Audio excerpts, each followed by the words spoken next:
gracias a María Ángeles Ortega Almón y a José Pepe Martín, mi amigo Pepe Martín, que, bueno, ellos son profesores del Departamento de Economía Aplicada de la UGR.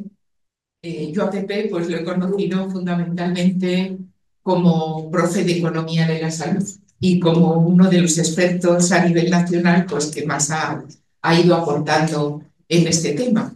Y a María Ángeles la acabo de conocer, pero cuando le dije a Pepe que en el Ateneo teníamos mucho interés en tocar el tema de qué impacto está teniendo las decisiones que está tomando Donald Trump y en concreto la guerra comercial que ha iniciado sobre el mundo y sobre nuestras vidas. Pues él me comentó que había una profesora de su departamento que era experta en los temas de arancelarios y que, bueno, pues que era una maravilla en estos temas y vamos, yo estoy segura por lo que he visto también de sus publicaciones que va a enseñarnos muchísimo sobre este tema, ¿no? Hemos intentado, bueno, o le hemos pedido a ella, y seguro que lo hace, que hable un poco en un tono pues para no expertos, ¿no? Porque en el Ateneo hay un poquito de todo. Hay gente también del área económica, pero sobre todo somos un público diverso. Y deciros también pues que me gusta mucho ver a otras personas a las que no había visto por aquí en otras ocasiones, junto a socios nuestros que sí que vienen habitualmente. Y especialmente también me gusta ver caras más jóvenes, que en el Ateneo, pues algo que intentamos es atraer a un público que, que haga bajar un poco la media de edad que tenemos. Bueno, yo no digo nada más, le dejo a Pepe que nos presente a María Ángeles y a todos que disfrutéis de lo que ella nos va a hablar en este sentido. Gracias.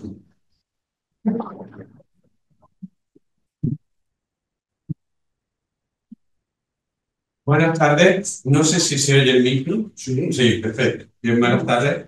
Bueno, yo quiero agradecer al Ateneo, quiero agradecer a los que ha tenido la amabilidad de plantearme que yo presente a la conferenciante de esta tarde. Entonces, gracias a Elena, gracias a Emilio y gracias a todos los que estáis.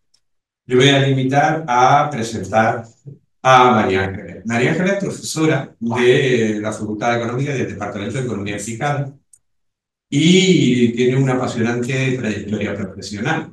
A nivel de docencia es una experta en economía del sector público, es una experta en fiscal y aprovecho un momento, porque aunque no va a hablar de eso, porque si alguno de ustedes, como me imagino, tiene pues, 1 millón o 2 millones de euros líquidos y no sabe cómo hacerlo para optimizar el pago a Hacienda, pues una experta fiscal que podría echarle una idea.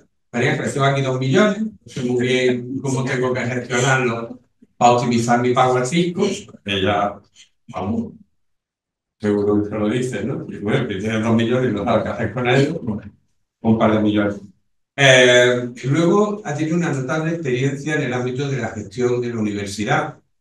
Ha sido vicedecana de infraestructura y creo que también, vamos, creo que tengo mala memoria, pero ha sido subdirectora del departamento. Eso tiene un mérito enorme. Ha sido subdirectora y ha sobrevivido a la gestión de los profesores, entre otras cosas, pintas como yo.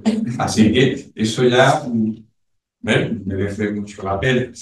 Y tiene una cantidad impresionante de publicaciones en el ámbito de política fiscal y es también una experta en uno de los temas más peliagudos que arrastra a España desde siglos, que es el tema de la financiación territorial y la financiación autonómica. Es una experta en financiación autonómica y tuvo estuvo como ponente ante el Parlamento andaluz para la Comisión de Debate de la Reforma de la Financiación Autonómica, que así de nosotros es misión imposible. ¿No? Es como si a un astrofísico le piden que vaya 2 tardes a Alfa Centauri y regrese con algunos minerales, ¿no? Arreglar la financiación autonómica en este país a mí me parece una tarea imposible, pero eso es una cuestión que no toca ahora. Ahora lo que toca es que nos cuente, nos enseñe qué va a pasar, va a pasar algo con lo que hemos llamado la guerra comercial de Trump y de la nueva administración republicana. ¿Y qué tendríamos que hacer en caso de que pasara algo? Un kit de supervivencia. Nos van a vender el vino más barato, que no pueden exportar a Estados Unidos más barato y vamos a poder consumir. Ella es la experta y muchísimas gracias por haber aceptado la situación. Muchas gracias.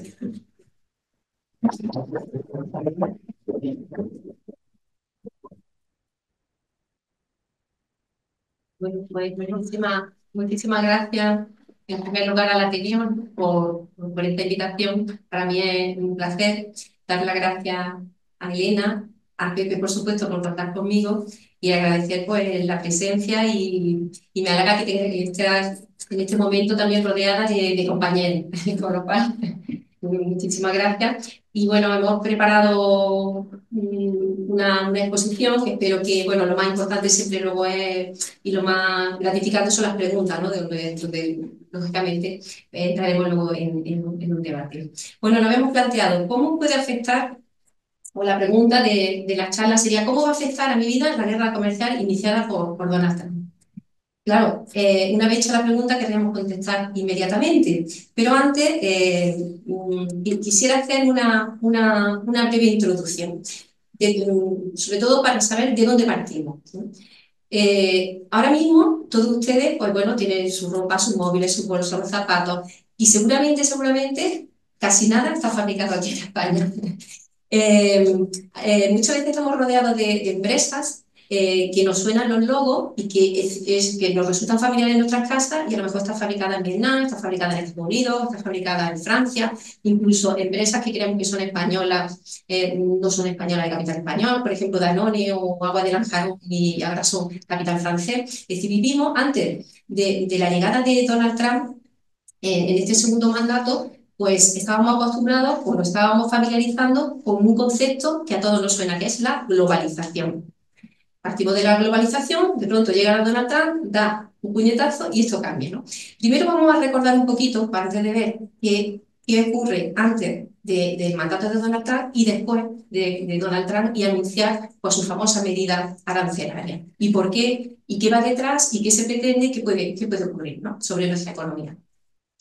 He puesto aquí una diapositiva para empezar, que a lo mejor es muy densa, pero con ello quiero pues bueno, centrar qué es la globalización. Pues desde la Segunda Guerra Mundial, precisamente, Estados Unidos ha sido el país que más ha promovido en el mundo ese libre comercio, esa globalización. ¿Y qué entendemos por la globalización? Pues por la libre circulación de ideas, capital, mercancías, servicios. Y bueno, estoy rodeada de compañeros que son de economía, quizás no sé el nivel que pueda, pero cuando hablamos de importaciones, siempre pensamos en importaciones de bienes, pero también importaciones de bienes, servicio y capital. Es decir, por ejemplo, si un turista francés se viene o americano se viene de vacaciones a Granada, es un servicio. En este caso, España está exportando ese servicio. Pero también podemos importar este ordenador, es decir, y partir también de la idea que lo que para un agente económico es positivo, en economía, para otro quizás es negativo. Es decir, si ahora mismo suben los tipos de interés, algunos de nosotros diríamos, ¿cómo afecta la subida de tipo de interés? Pues va a depender de cada uno de nosotros, es decir, del agente económico. Quien sea ahorrador, esa subida de tipo de interés será una buena noticia. Quien esté pagando una hipoteca sería una mala noticia. Entonces, cuando a esa pregunta, ¿qué va a ocurrir? Pues no podemos esperar una respuesta inmediata y que a todos nos guste, ¿no? En este mundo globalizado, antes de, como yo digo, ese puñetazo en el tablero, ¿no?, de Donald Trump, pues nos encontramos con una serie de empresas y, por ejemplo, algunas son españolas, que son súper conocidas y está relacionada con esta evolución de la globalización, ¿no?, hasta este momento. Por ejemplo, Inditex todo el mundo lo conoce, es una empresa española que tiene centros de producción y todo, o sea, tiene tiendas en todo el mundo. Sin embargo, la fabricación de las prendas que suministra están fabricadas pues, en Turquía, en China, en Marruecos, etc. Por ejemplo, si nosotros vemos, aquí he puesto Iluminación Ximenez, uno de los ejemplos de empresas que he puesto. Ximenez es una empresa española, que por ejemplo, no sé si saben su origen, pero está relacionado un poquito con la globalización, los ejemplos que le quería comentar para introducir. Por ejemplo, Electricidad Ximénez es famosa por toda la electricidad, por ejemplo, en las navidades de todo el mundo, pero no solamente de Granada, sino de Córdoba, de Sevilla, de Londres, incluso cuando Donald Trump pase en Navidad, en Nueva York, también las luces de Nueva York son de la Ximénez, o por ejemplo París, etcétera. Y, por ejemplo, esta empresa, su capital, una empresa que empezó en Puente Genil, aquí al lado, en Córdoba. Un señor que tenía simplemente una tienda de electricidad y de electrodomésticos y que tuvo la brillante idea, nunca mejor dicho, para atraer clientes en Navidad, instalar, él mismo fabricó una estrella de madera que alumbró con bombillas y vio su vecino, el pueblo, que había vendido más en Navidad. Al año siguiente, otros empresarios querían también lo mismo, hasta que el ayuntamiento dijo, esto es bueno, el ayuntamiento le contrató. De ahí, Ximénez ha ido evolucionando no solamente la Navidad, sino luego pensó, bueno, pero en Navidad tengo trabajo, pero tengo que enfocarlo, porque el resto del año, ¿qué? Y lo enfocó el negocio hacia las ferias. Y cuando es la feria de Málaga, la de Córdoba, ahora tenemos la de Sevilla, y es una empresa que empezó en un pueblecito de Córdoba y se ha extendido por todo el mundo. Lo mismo que, por ejemplo, Porcelanosa. Porcelanosa ahora mismo, por ejemplo, que todo el mundo conoce también a Porcelanosa, tiene 970 tiendas en 150 países del mundo, pero el 90% de sus ingresos proceden del exterior. ¿Cuál es su principal mercado? Uno de ellos es Estados Unidos, el tercero es Estados Unidos, Francia y el Reino Unido. En este caso, por no extenderme mucho, Porcelanosa también es muy curioso. Porcelanosa, y aquí luego hablaremos de la crisis también genera oportunidades. Porcelanosa empezó, o su origen fue en los años 50, un agricultor de un pueblecito de Villarreal, tengo que mirarlo, de Villarreal de Castellón, que perdió su cosecha de cítricos y se arruinó, pero es que el año anterior todavía la había perdido. ¿Y qué hizo? Pues se podía haber venido abajo, llorar, todo lo que quiera, pero lo que decidió es, bueno, pues voy a enfocar a buscarme la vida de otra forma. ¿Qué es lo que hizo? Pues junto con otros agricultores, aprovechó los hornos del pueblo y empezó a realizar actividades de alfarería. Pero esos hornos que utilizaban eran muy antiguos, estaban obsoletos y era un desastre.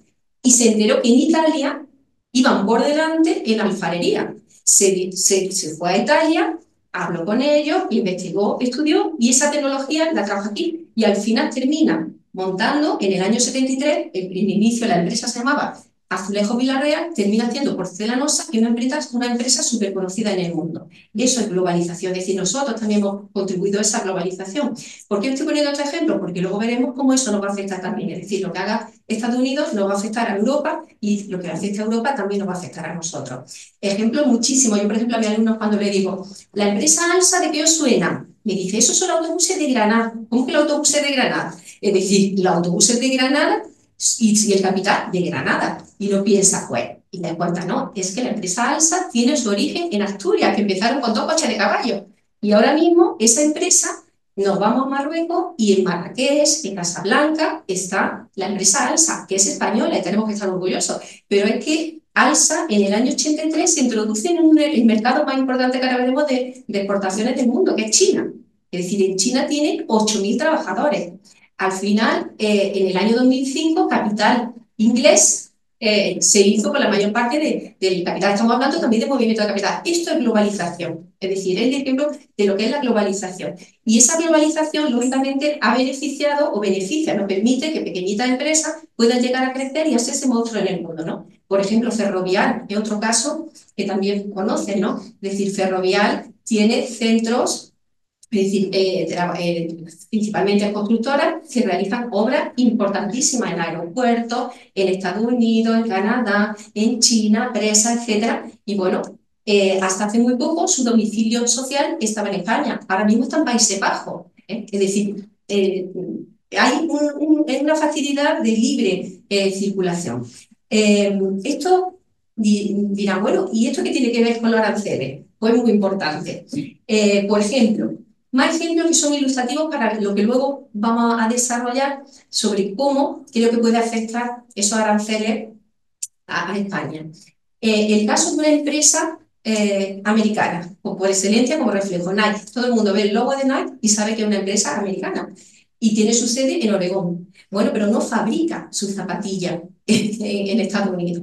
¿Qué es lo que hace? Pues que tiene empresas que le fabrican esas zapatillas. Principalmente el mercado de Asia. Usted aquí un ejemplo, no sé si la diapositiva la ve clarita, es decir, en Asia. Pues resulta que el porcentaje mayor en Asia, Vietnam, el 50% del calzado de las zapatillas Nike se fabrica en 175 fábricas. En China, el 27%, 72%. En Indonesia, el 17%. Y ahora le voy a hacer una pregunta de reflexión. Y en otros lugares se fabrica también, en Tailandia, en la India, en Pakistán, en Malasia, en Taiwán, vamos sumando países, Filipinas, Corea del Sur, Sri Lanka, Camboya, México, con los problemas que tiene con Estados Unidos ahora mismo también de arancelario, Brasil, Argentina. Aunque todavía no hemos repasado que un arancel, o hemos recordado el concepto de arancel, yo creo que todo el mundo lo sabe, si yo pongo un arancel a China del 145%, que tiene 72 fábricas, si ustedes fueran los dueños de Nike, ¿qué harían? Es salir corriendo, pero aquí en Vietnam tiene 175, es decir, desviar. Entonces, ¿qué es lo que ocurre? Pues lógicamente ahora vamos a ver, unas veces más fácil y otras menos, ¿no? En definitiva, eh, eh, para situar más a ver si me funciona, aquí consigo pasar, sí. Para centrar un poquito más, he preparado para que vieran un cuadro, los dos cuadros, donde se ve, donde se resume a simple golpe de vista cuál sería el escenario del comercio internacional en 2024, de bienes y servicios, de importaciones de bienes, solamente de mercancía. Creo que todo el mundo, pero como me habían pedido que utilizara un lenguaje también, pues entonces, exportaciones, todo el mundo entiende que es la producción de bienes y servicios de un país que vende a otro país, ¿vale? Lo que para un país es una exportación, para el otro país es una importación. Es decir, si yo compro este ordenador a China, para España es una importación, pero para China es una exportación. En este caso, es decir, en el ranking mundial, ¿quién es el primero? Podríamos decir, el jefe del mercado, ¿no? De las exportaciones. Claramente, China. Tiene un porcentaje, con datos de 2024, bueno, estoy hablando de bienes. Una cosa son bienes, otras son servicios, y también podemos exportar o importar capital, que son cosas distintas. Nos estamos refiriendo a las mercancías. En el caso de las mercancías, en el año 2024, el principal país es China, el primero, es decir, monopoliza el 14,2% de todas las exportaciones del mundo. Luego le sigue Estados Unidos, que es el segundo, pero he señalado en verde porque luego va a estar relacionado con lo que vamos a ver un poquito más adelante. Alemania es el tercero. Y ahora veremos en automóviles, que es muy importante, y el papel que tiene España suministrándole componentes de esos automóviles. El cuarto es Países Bajos, que también es la Unión Europea. El quinto es Japón. Italia es el sexto y Francia el séptimo. Es decir, que de estos 10 hay países de la Unión Europea, nuestros vecinos, que sería Alemania, Países Bajos, se me olvidó ponerlo verde, Italia y Francia. Un peso importante. Y ahora, en las importaciones, ¿quién es el que más importa bienes? Estados Unidos. Ya salta la primera alarma. Estados Unidos con el 14%. Y China, el 11%, luego Alemania, Países Bajos, Japón, Francia y el décimo, Italia. Estamos viendo que países, economías potentes de Europa, como es, siempre se repite, Alemania, Italia, Francia, ¿vale? En este cuadro, con este dato, estos datos son de 2023 de la Comisión Europea porque no he encontrado datos más recientes. Son los últimos que tiene la Comisión Europea, donde se ve también a simple golpe de vista, ya sumado, porque ese ranking está por países, los 10, y aquí ya están sumados los países de la Unión Europea, el peso que tiene. Entonces, claramente hay tres actores importantes en este comercio internacional que lo centraliza, que sería, por un lado, Estados Unidos, China, y vamos a hablar de la Unión Europea en conjunto. Ay, sí, se ha movido. No me he acostumbrado yo al ratón. Bueno, en este cuadro he resumido, y creo que me he saltado uno. Aquí, ahora ya. Ahora sí, ya sé. Es que a la izquierda, me tengo que habituar. Sí. Bueno, en este cuadro sintetiza una idea que es importante. Los tres actores serían Estados Unidos, China y la Unión Europea. Sería en conjunto, vamos a ver esas exportaciones de bienes. En la relación, si nosotros vemos la relación Estados Unidos-China, el saldo para Estados Unidos es déficit, además un déficit enorme. Ese es el problema. Claro, si para Estados Unidos hay déficit, para China hay superávit. En el caso de Estados Unidos, pues la Unión Europea, el saldo para Estados Unidos sigue siendo déficit. También está enfadado por la Unión Europea. Mientras que evidentemente nosotros tenemos superávit. Estoy hablando de bienes, no de servicios. Y luego en la relación Estados Unidos-China, el saldo para China es positivo y sin embargo, pues para nosotros evidentemente es deficitario, tenemos déficit. Resumiendo la idea, es decir, en la balanza comercial con los Estados Unidos tiene déficit tanto con la Unión Europea como China. China tiene superávit con todos, es decir, con la Unión Europea y con Estados Unidos, con el otro actor. Y luego la Unión Europea, nosotros tenemos superávit con Estados Unidos y sin embargo tenemos déficit con China. ¿Esto qué hace? Pues bueno, esto hace, bueno, y que lógicamente Donald Trump salte la alarma, porque evidentemente uno de sus problemas que él considera que focaliza es ese déficit tan enorme que tiene con la Unión Europea y sobre todo con China. Pero se le olvida, en ese comercio internacional, se le olvida la balanza de servicios. De servicios no hemos oído con ningún límite a esos servicios. En el caso de la balanza de servicios, Estados Unidos tiene superávit. Además, un superávit muy grande, sobre todo en viajes de turismo y negocios, servicios empresariales, patentes y marcas, licencias, transporte aéreo, y sus principales destinos son Canadá, que por cierto ayer tuvo una pequeña bronca, como sabe, con el presidente de Canadá, porque ya lo consideraba el siguiente estado, ¿no? México, China, Reino Unido, Japón y Alemania. Y en el caso de China, China tiene déficit en servicios empresariales, transporte y curiosamente el principal destino son Estados Unidos. Estados Unidos, Hong Kong, Japón y Vietnam. En definitiva, ¿qué es lo que le preocupa a Trump? ¿Y qué es el origen de esto? Pues que aunque tiene su balance de servicios con un saldo bastante positivo, sin embargo en la comercial es muy negativo. Tanto con la Unión Europea, que por no marearle en cifras y las tiene, como con China, que es tremendo. ¿Y esto qué hace? Pues bueno, pues una vez que comienza su nuevo mandato, es cuando ya, lógicamente, salta esa alarma, pega el porrazo, como diríamos, en ese tablón, ¿no? Y ella, pues, su interpretación es pues, que el resto no estamos, o desde la Segunda Guerra Mundial, pues el resto de países se han estado pues, beneficiando de Estados Unidos y que está siendo el gran perjudicado. Por ejemplo, le adelanto ahora cuando lleguemos al sector del automóvil, en el caso, por ejemplo, del automóvil, que es un gran déficit que tiene con la Unión Europea, sobre todo con Alemania, que es la que más exporta a Estados Unidos esos automóviles, los aranceles que la Unión Europea establece sobre Estados Unidos son del 10%, eran del 10%. Mientras que los coches que entraban en la Unión Europea, sí es cierto que tenían un 2,5%.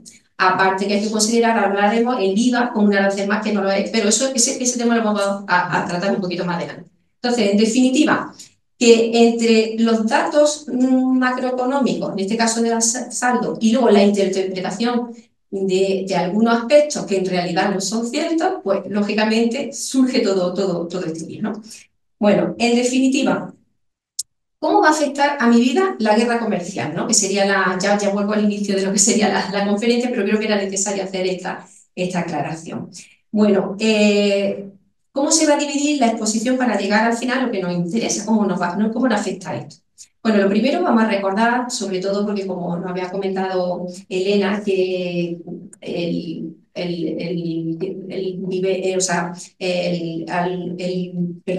público, nuestro asistente, porque quizás pues no, algunos, los economistas, pues empezamos a hablar y utilizamos una terminología pues, que el resto de otras disciplinas pues quizás no lo entienden muy bien, ¿no? Como nos pasaría a nosotros pues, por un físico, un astrofísico, ¿no?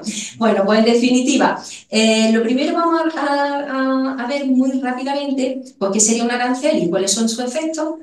Y luego la exposición centraría en ver cómo estos aranceles, a partir del famoso Día de la Liberación y del anuncio, bueno, de lo que por ahora conocemos, bien plantado, pues qué efecto tiene sobre la economía americana, evidentemente, porque lo que afecte a Estados Unidos no va a afectar, evidentemente, al resto. Luego, cómo nos va a afectar a la Unión Europea y cómo afectaría finalmente a España, ¿eh? Y bueno, pues como nosotros decimos muchas veces, ¿no? Entre compañeros, ¿no? Pues Pepe, que está por aquí, que es de macroeconomía, profesor también de macroeconomía, pues siempre decimos la típica frase: cuando Estados Unidos estornuda, el resto del mundo se resfría, ¿no? O se constipa, ¿no? Bueno, lo primero, ¿qué es un arancel? Pues bueno, un arancel pues, es un impuesto que se establece a la importación, es decir, en el momento que yo importo ordenadores, pues establezco un impuesto. ¿Para qué? Para cuando llegue a las fronteras, si mi producto no es competitivo, que lo que hago con ese arancel, subo el precio. Es decir, si este ordenador vale 1000 y quizá en otro país se está vendiendo a 800, yo pongo un arancel y de esa forma que hago que cuando llegue al destino a mis consumidores el precio sea más alto. Y lo que estoy haciendo es maquillarlo, porque en realidad no estoy siendo competitivo, sino que a través de ese arancel estoy maquillando. ¿Qué es lo que pretendo? Pues lo que pretendo es fomentar la producción nacional, es decir, proteger mi industria, y al encarecerse a mis consumidores el precio, pues lo que intento es que, evidentemente, desincentive en la compra de ese mismo servicio, ¿no? Entonces, en definitiva, los aranceles, ¿qué efecto tienen? Porque primero, que aumentan el precio de los bienes importados. Lo que trata es de proteger la industria nacional. Otra cosa es el resultado, es decir, ¿qué consecuencias tiene eso? Que ahora comentaremos. Reduce el consumo de los bienes importados, supone un ingreso para el sector público, porque evidentemente es un impuesto. Entonces, ese impuesto.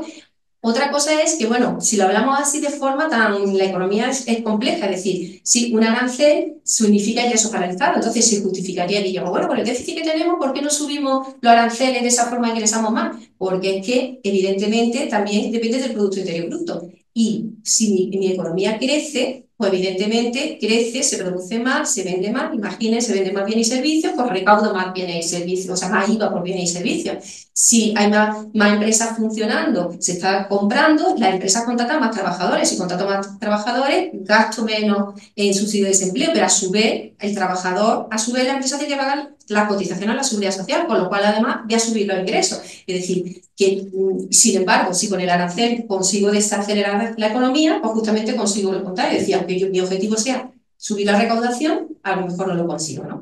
Entonces, en definitiva, eso sería, en general, eso es efecto genérico, y también se utiliza como arma, una herramienta de negociación, es decir, para negociar entre las partes.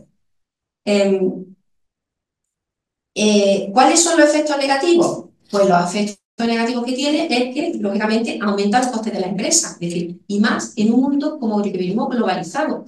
Y es que la producción, es decir, aunque una empresa se dedica a la producción de ordenadores, a lo mejor determinados componentes vienen de otros países. O, por ejemplo, en el caso que poníamos antes de Zara, de Inditex, es que la venta, es decir, la ropa, Zara Inditex no la fabrica en España ni directamente, sino que se lo contrata lo mismo que las zapatillas Nike, es decir, lo contrata a otra empresa. O los componentes de automóviles, a lo mejor una marca Mercedes alemana o Volkswagen, pues la mayoría de las piezas necesarias y componentes, pues por ejemplo los techos, las puertas, los limpiaparabrisas, los cojinetes de los motores, los fabrican otras empresas que no tienen por qué estar en ese país, sino que están en otros países. Con lo cual, lógicamente, está todo interrelacionado. Entonces, si yo me dedico a la fabricación de automóviles, pero le pongo un arancel a otros países donde me fabrican los cojinetes del automóvil, los limpiaparabrisas, etcétera, al final lo que estoy encareciendo mis costes de producción.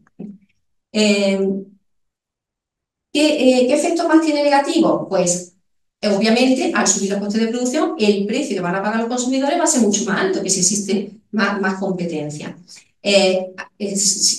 Otra de las consecuencias lo estamos viendo, son las represalias entre países. Tú me subes un 25%, para yo te subo otro 25% más. Ahora te voy a poner el 145%. Ahora o me compras petróleo o no te bajo el arancel. Es decir, entramos ya, lógicamente, en el conflicto. Y se crean tensiones, lógicamente, entre los aliados, entre los socios comerciales. Es decir, Canadá y Estados Unidos han sido tradicionalmente socios comerciales. Y ayer, por ejemplo, pues no sé si vieron un trocito mío de la mala relación que tuvo con un socio comercial, es decir, entonces, en definitiva, o con México, o con la Unión Europea, etcétera, ¿no? Entonces, todo esto que lleva, pues la consecuencia, como ahora veremos, es desaceleración económica. ¿Cómo ha afectado estos aranceles a Estados Unidos? Empezaríamos de arriba hacia, lógicamente, hasta que lleguemos a nuestra economía, ¿no? Hasta la economía española.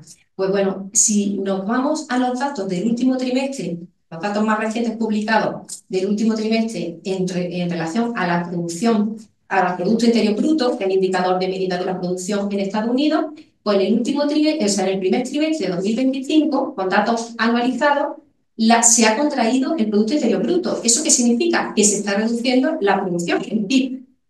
Pero si rascamos, ¿cuál es la consecuencia? Es curioso. El día de la famosa liberación es el 2 de abril, creo, ¿no? El 2 de abril.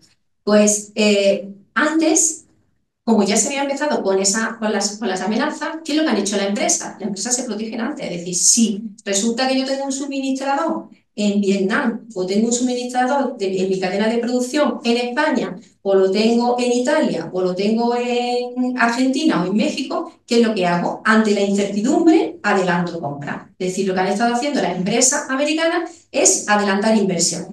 De hecho, aquí les muestro datos. Es decir, el déficit comercial hasta en marzo ha sido histórico en Estados Unidos.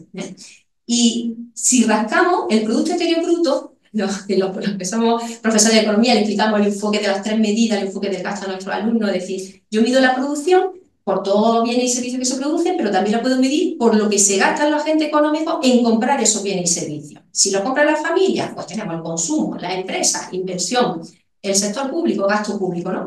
Exportaciones, la incluimos también, que son los bienes que se producen dentro del país, pero se venden fuera. Y le tengo que restar las importaciones. ¿Por qué? Porque a lo mejor un consumidor, es decir, un ordenador, si lo compra una familia, es consumo, pero si lo compra la Universidad de Granada o el ayuntamiento, es gasto público. Pero los ordenadores que hemos comprado y que no han sido fabricados aquí, hay que restarlos, ¿no? Por eso le pongo aquí en rojo el menos M, que sería importaciones.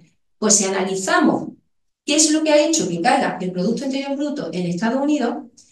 Se debe en gran medida a las importaciones adelantadas. Pero es que luego, si analizamos esas importaciones, muchas han quedado en stock, que no sé si me entienden. El stock significa que todo lo que no se vende, pero ya está, eso es una inversión. Es decir, es como si este ordenador se ha fabricado y medimos la producción por todos los ordenadores que se fabrican en un país. Uno los consumen los consumidores, la familia, otro la empresa, otro el Estado, otro se vende. Pero ¿qué ocurre a aquellos que se han sido fabricados pero no se han vendido? Que esos forman parte del stock y de esa producción. Y sin embargo, eso se ha disparado. Es decir, un 2,3% del Producto Interior Bruto ha crecido por stock. Con lo cual, lógicamente, estamos viendo que las empresas han reaccionado ante la incertidumbre, ante la preocupación que han hecho, adelantar compras. Se han comprado, han aumentado esas importaciones. ¿Más efectos? Bueno, la tasa de desempleo están preocupados porque parece que no va a bajar como se esperaba. Entonces, un 4,2 para Estados Unidos es como un problema, que claro, comparado con nosotros, le pongo aquí para buscar un paralelismo. Es decir, en España, por el primer trimestre de 2025, la tasa de desempleo ha sido del 11,36%. O sea que, aparte de los 687.000 trabajadores fijos discontinuos, ¿no? Bueno, busca de empleo, que sería paro, ¿no? Bueno, en fin, en definitiva, pero es un 4,2%, pero para Estados Unidos, que para nosotros eso sería para dar salto, ese dato no es bueno tampoco, es decir, porque esperaban que bajase más. Y por otro lado, hay un repunte de la inflación.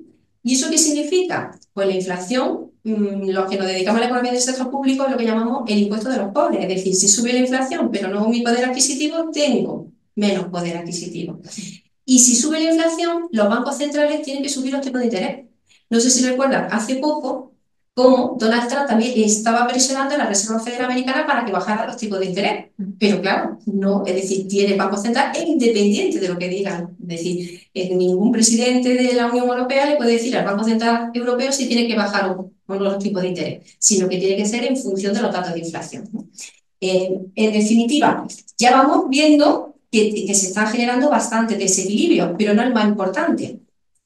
Por otro lado, ¿qué es lo que ocurre? Pues recordarán que el famoso día de la liberación, del día 2 de abril, las bolsas pegaron un batacazo tremendo, pero tremendo, es una caída que no se había visto desde la pandemia, pero no solamente en Estados Unidos, sino en Asia, en Europa, con lo cual los ahorradores entran en pánico, es decir, la incertidumbre es lo peor que puede pasar en economía. La economía es mucha psicología, ¿no? Entonces, en este caso, pues las bolsas cayeron en todo el mundo. Por ejemplo, se calcula que en eso, solamente en 2 días, la pérdida de capitalización bursátil es lo equivalente a la mitad del Producto Interior Bruto en Europa. O sea, una barbaridad. ¿Esto qué significa? Pues que lógicamente afecta a los ahorradores y a los inversores. Es decir, la incertidumbre lógicamente frena el consumo y la inversión. Y el problema, que quizás no es al que más creo que se debe el que Donald Trump haya reculado en cierta medida, pero nunca se sabe mañana cómo se va a levantar, en principio es, desde mi punto de vista, que luego lo podríamos discutir, yo creo que es la deuda pública. La deuda pública. ¿Qué problema hay con la deuda pública? Bueno, me perdonarán a lo mejor pues mi compañero, porque yo como a lo mejor hasta mi alumno del máster me confunde el déficit con la deuda. Cuando le pregunto, ¿qué es la deuda? Me dice, esta mañana mismo me lo decían, cuando daba la tarde me decían, no, María Ángeles, es que la deuda es buena porque son ingresos para el sector público. Bueno, vamos a ver. Vamos a entender. Entonces, una pequeña, y me perdona por explicarlo de una forma sencilla, por si alguien la deuda pública, es decir, cuando el sector público gasta más de lo que ingresa, pues como una familia se tiene que endeudar. ¿Cómo se endeuda? Emitiendo títulos, que son letras, bonos, obligaciones, ¿vale? ¿Y qué es lo que ocurre? Porque esa deuda pública, los ahorradores, es decir, las familias, las empresas, otros estados, ¿qué es lo que hacen? Pues que pueden comprar. Es decir, si yo soy del sector público, emito títulos, ustedes que son ahorradores los compran y por tanto para mí puntualmente un ingreso. Pero claro, ustedes, claro, tengo que pagar una rentabilidad porque si no ese dinero lo meten en el banco o lógicamente en acciones o en criptomonedas. Entonces, en definitiva, ¿qué ocurre? Pues que evidentemente es un ingreso puntual, pero luego un gasto mayor, porque yo tengo que amortizar. Amortizar significa devolver, si han comprado 60, los 60, pero pagar también los intereses correspondientes. Y esos intereses de ellos depende del tipo de interés del mercado y también, muy importante, depende de la fiabilidad que tenga un gobierno. Es decir, si hay confianza o no confianza. Nos sonará a los españoles la famosa prima de riesgo que había hace unos años que estábamos asustados. ¿Cómo habrá evolucionado la prima de riesgo? Y sabía todo el mundo lo que era la prima de riesgo, ¿no? ¿Qué ha pasado en Estados Unidos con esa caída y a partir del nuevo mandato de Donald Trump? Pues bueno, la deuda pública en Estados Unidos, no sé si algunas veces han visto el marcador, porque yo a mis alumnos les pongo siempre que miren en el momento el marcador de la deuda pública en España. No sé si alguna vez hay una aplicación, se mete y entonces empieza a girar un de estos que va saliendo y se genera como ansiedad, ¿no? Y cuando ya están todos nerviosos, digo, no os preocupéis, ahora cerrar y buscar la deuda pública americana. Y ya se pone, ya como que tranquiliza un poco, ¿no? Bueno, pues en definitiva, en el cuarto trimestre de 2024, tenía una cifra de 36,56 billones, es decir, lo que serían 3,6 trillones de dólares. Una barbaridad. El 123% del PIB.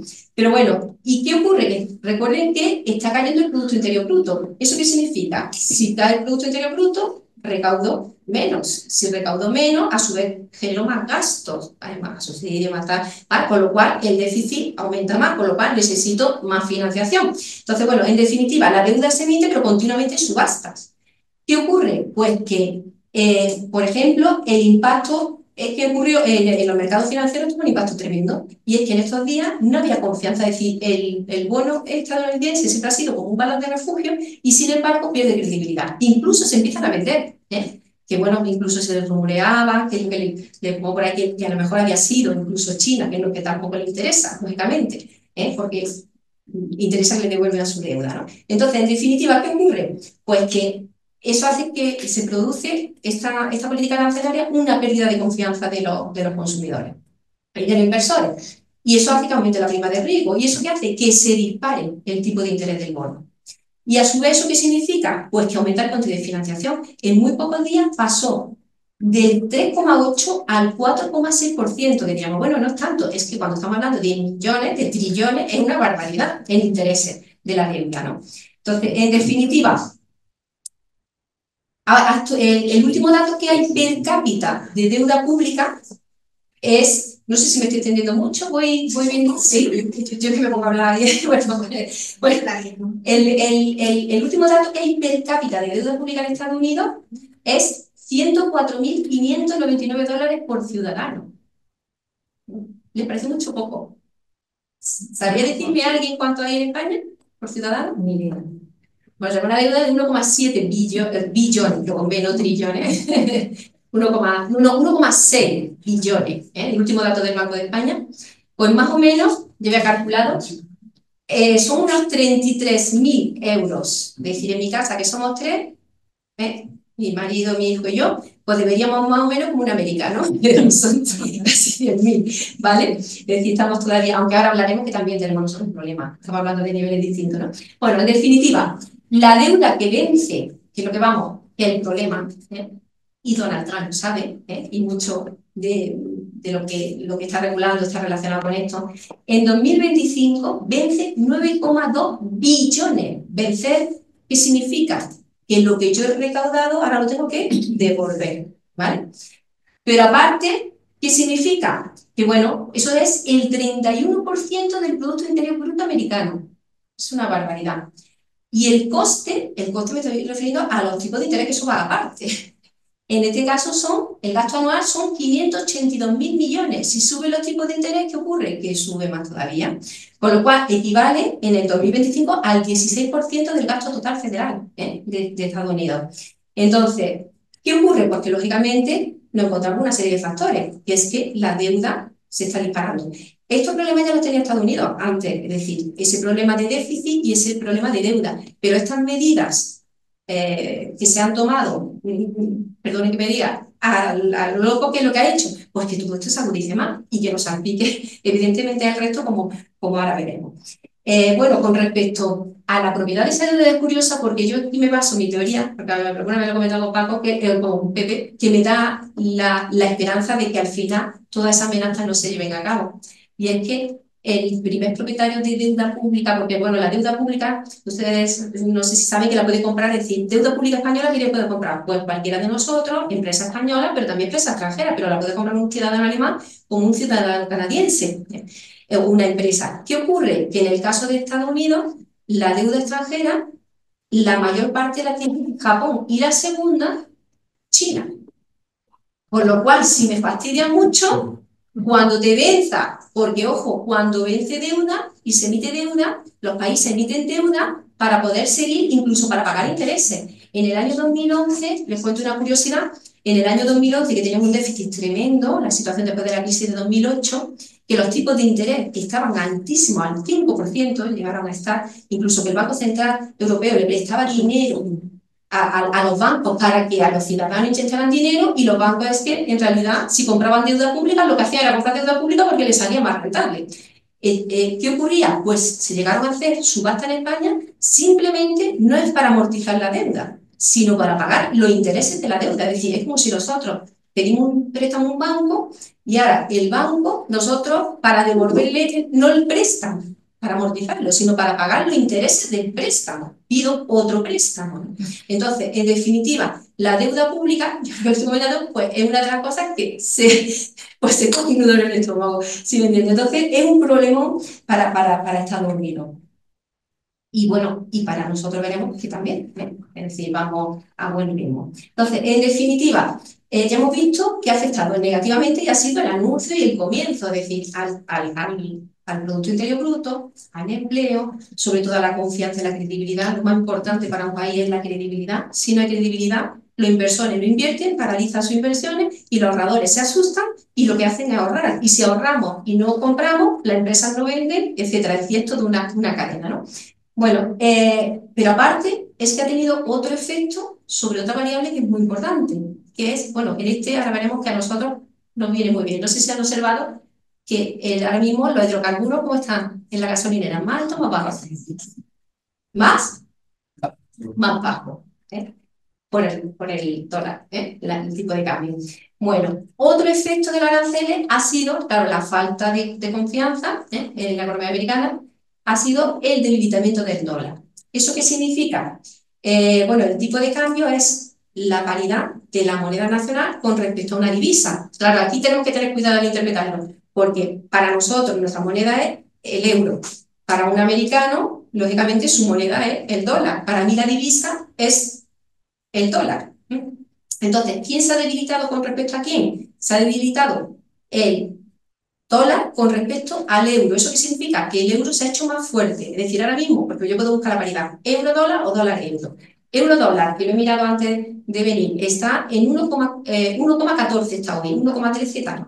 ¿Eso qué significa? Que yo, para comprar un dólar, es decir, para comprar un dólar con un euro, obtendría 1,14 dólares. ¿Eso qué significa? Porque el euro es más fuerte. Más fuerte significa que todo se me abarata. Mientras que para un americano, lógicamente, se le encarece. ¿Vale? Es decir, si la paridad fuera un euro, un dólar, por ejemplo, imagine que compro caramelos, puedo comprar 100 caramelos a 1 céntimo.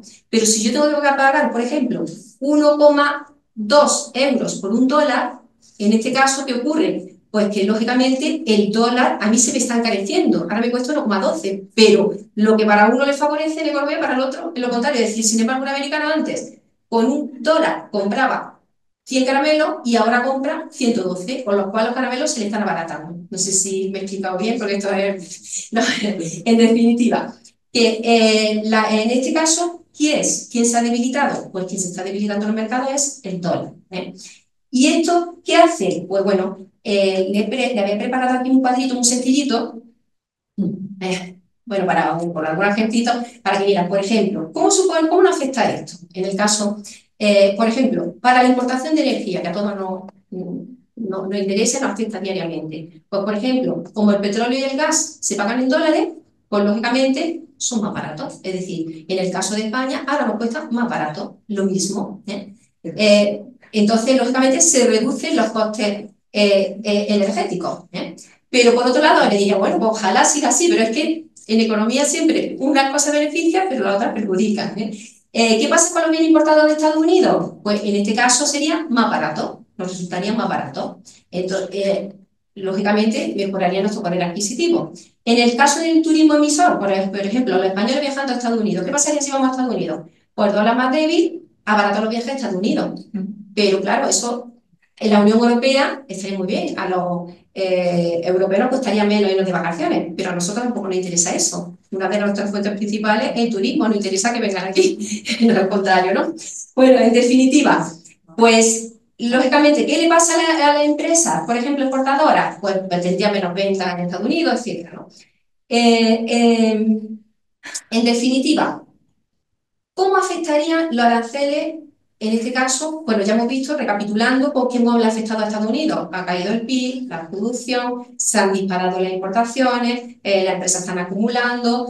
Por otro lado, la bolsa, bueno, la bolsa, hoy la he mirado, pues está como que sube, baja, como se está, pero en el momento que tengamos otro anuncio, pues batacazo. De hecho, hace poco se anunció, fue curioso, no me acuerdo exactamente, pero que Donald Trump, de estas medidas que se le ocurren así de pronto en ruedas de prensa, dijo que todas las películas americanas que no se hicieran, saben que tiene un peso muy importante en Estados Unidos en la industria cinematográfica, que todas las películas americanas que no se rodasen íntegramente en Estados Unidos tendrían una sanción, otra arancel del 100%. Inmediatamente, ¿qué pasó? Con las acciones de Netflix, de Paramount, de Disney, fue un patacazo, ¿no? Bueno, entonces, en definitiva, cualquier muestra, es decir, pues lógicamente la economía es asustadiza, los ahorradores se asustan, ¿no? Bueno, y luego están pues los que dicen, bueno, esto si miro el futuro, esto es posible, tal, pues me aprovecho de esas acciones bajas, es decir, de todo, ¿no? Pero en definitiva, La incertidumbre, pues lógicamente genera efectos muy negativos, ¿eh?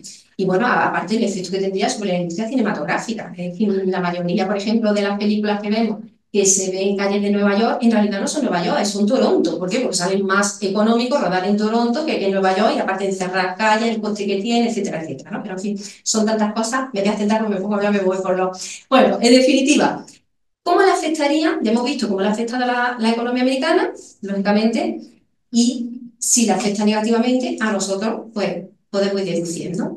El siguiente paso, ¿qué sería? Pues la Unión Europea. ¿Cómo le afecta esos aranceles a la Unión Europea? Bueno, podría haber ido analizando país por país, pero como no teníamos mucho tiempo, no quiero ser pesada. Entonces he recogido algunos ejemplos, los que más le puede afectar de esos países y al que menos, ¿eh? Entonces, en los que más, por ejemplo, al que más expuesto está ahora mismo, más sensible, y el que nos tiene que preocupar a los españoles, es Alemania. Y ahora justificaré por qué. Es el mayor exportador de la Unión Europea, como han visto, de todos los datos, si lo recuerdan, tal. ¿Y eso qué significa? Pues bueno, y Alemania, su economía es muy importante, la industria del automóvil. Y de pronto es que ha puesto un arancel del 25%. Si no, bueno. Entonces, lógicamente, ¿eso a quién afecta gravemente? Pues a BMW, a Mercedes-Benz, a Volkswagen. No sé si me da, porque yo de coche no entiendo mucho, Audi, que creo que también es alemano, ¿o no? Pero sí, también, en fin, que afectaría. Bueno, en definitiva, que se espera un impacto muy negativo si todo sigue así para este verano en Alemania.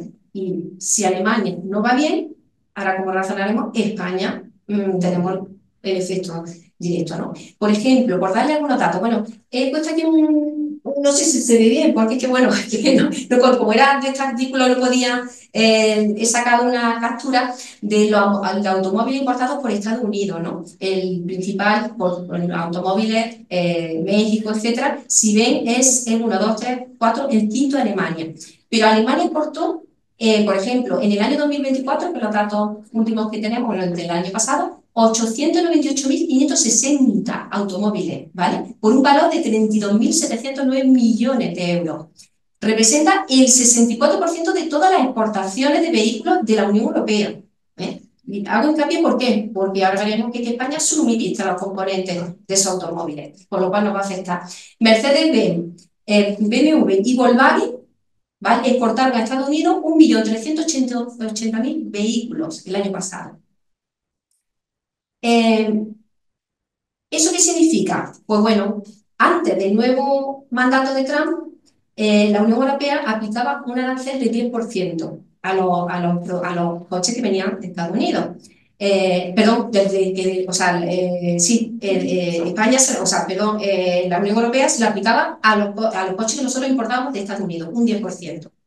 Y los americanos a nosotros nos cobraban solo el 2,5%. ¿Vale? ¿Qué ocurre? Pues que, lógicamente, esto es una de las razones, y lo habrán oído, de las protestas de Donald Trump, porque encima incluye el IVA. No, pero es que el IVA, porque dice, bueno, es que la media, el 20, 21, hay países que tienen el 22, por ejemplo, nosotros si compramos un coche no pagamos el 21%, tal, pero es que el IVA no se aplica a los americanos, es decir, el IVA, si ellos importan, pero eso la decía al principio, ya no lo dice, se ve que alguien lo ha corregido, es decir, si yo compro un coche en España sí pago el IVA, pero si soy un americano que compro un coche en España, no pago el IVA. ¿Por qué? Porque se grava su impuesto sobre las ventas que tiene en Estados Unidos, y que no es como el de aquí que grava toda la fase del proceso de producción hasta que llega al consumidor. No, allí se paga la última fase, que es la que pasa al consumidor, y cada estado tiene uno distinto. Entonces es su estado, no es la Unión Europea. Es decir, que esos cálculos que había hecho no eran, que es una de las razones por las que nos ha puesto el 25%, porque había sumado también a nuestro IVA, ¿no? Bueno, en definitiva, bueno, aquí había puesto un esquema, que son datos más antiguos, de 2022, pero es muy ilustrativo. Es decir, como se ve que exportamos a Estados Unidos 818.500 coches, mientras que toda la Unión Europea, me refiero al conjunto de la Unión Europea, solo 176.700. Es decir, que la diferencia es abismal, ¿no? ¿Cómo afecta a otros países? Es decir, el más expuesto ahora mismo al arancel es Alemania. El segundo, Irlanda, por las exportaciones que tiene. Es decir, Irlanda tiene una alta dependencia tecnológica por las exportaciones farmacéuticas y tecnológicas. El siguiente en importancia es Italia. Luego Francia, pero ya Francia ya, porque si ya empezamos, es decir, ya me he ido después a cuál sería el siguiente, ¿no? Y en Italia, sobre todo al sector agroalimentario, y otra cosa, Italia, no sé si lo saben, vende en Estados Unidos aceite de oliva, pero porque ellos lo embotellan, pero lo compran a nosotros, un porcentaje grande, con lo cual también nos castiga a nosotros, ¿vale? Y el menos impuesto, en principio, si medimos exactamente las exportaciones, sería España. ¿Por qué? Porque España solamente exporta un 5% de sus exportaciones son a Estados Unidos. Entonces, en principio, parece que nos afecta menos. Sin embargo, ahora vamos a ver que no. Es decir, ¿qué impacto puede tener en la economía española? Pues el impacto se ha estimado, bueno, están las estimaciones del Ministerio, que son más optimistas. Yo me he ido quizás a las más pesimistas, que serían, que me fío, la de Funcas. Funca, por ejemplo, ha hecho un estudio que está muy bien, además la ha hecho suponiendo que se mantiene un arancel del 20%. Es decir, en un escenario intermedio, es decir, que probablemente sea un 10, pero bueno, entre el 25 y ya el 145% de China, es decir, pues bueno, sería el 20%.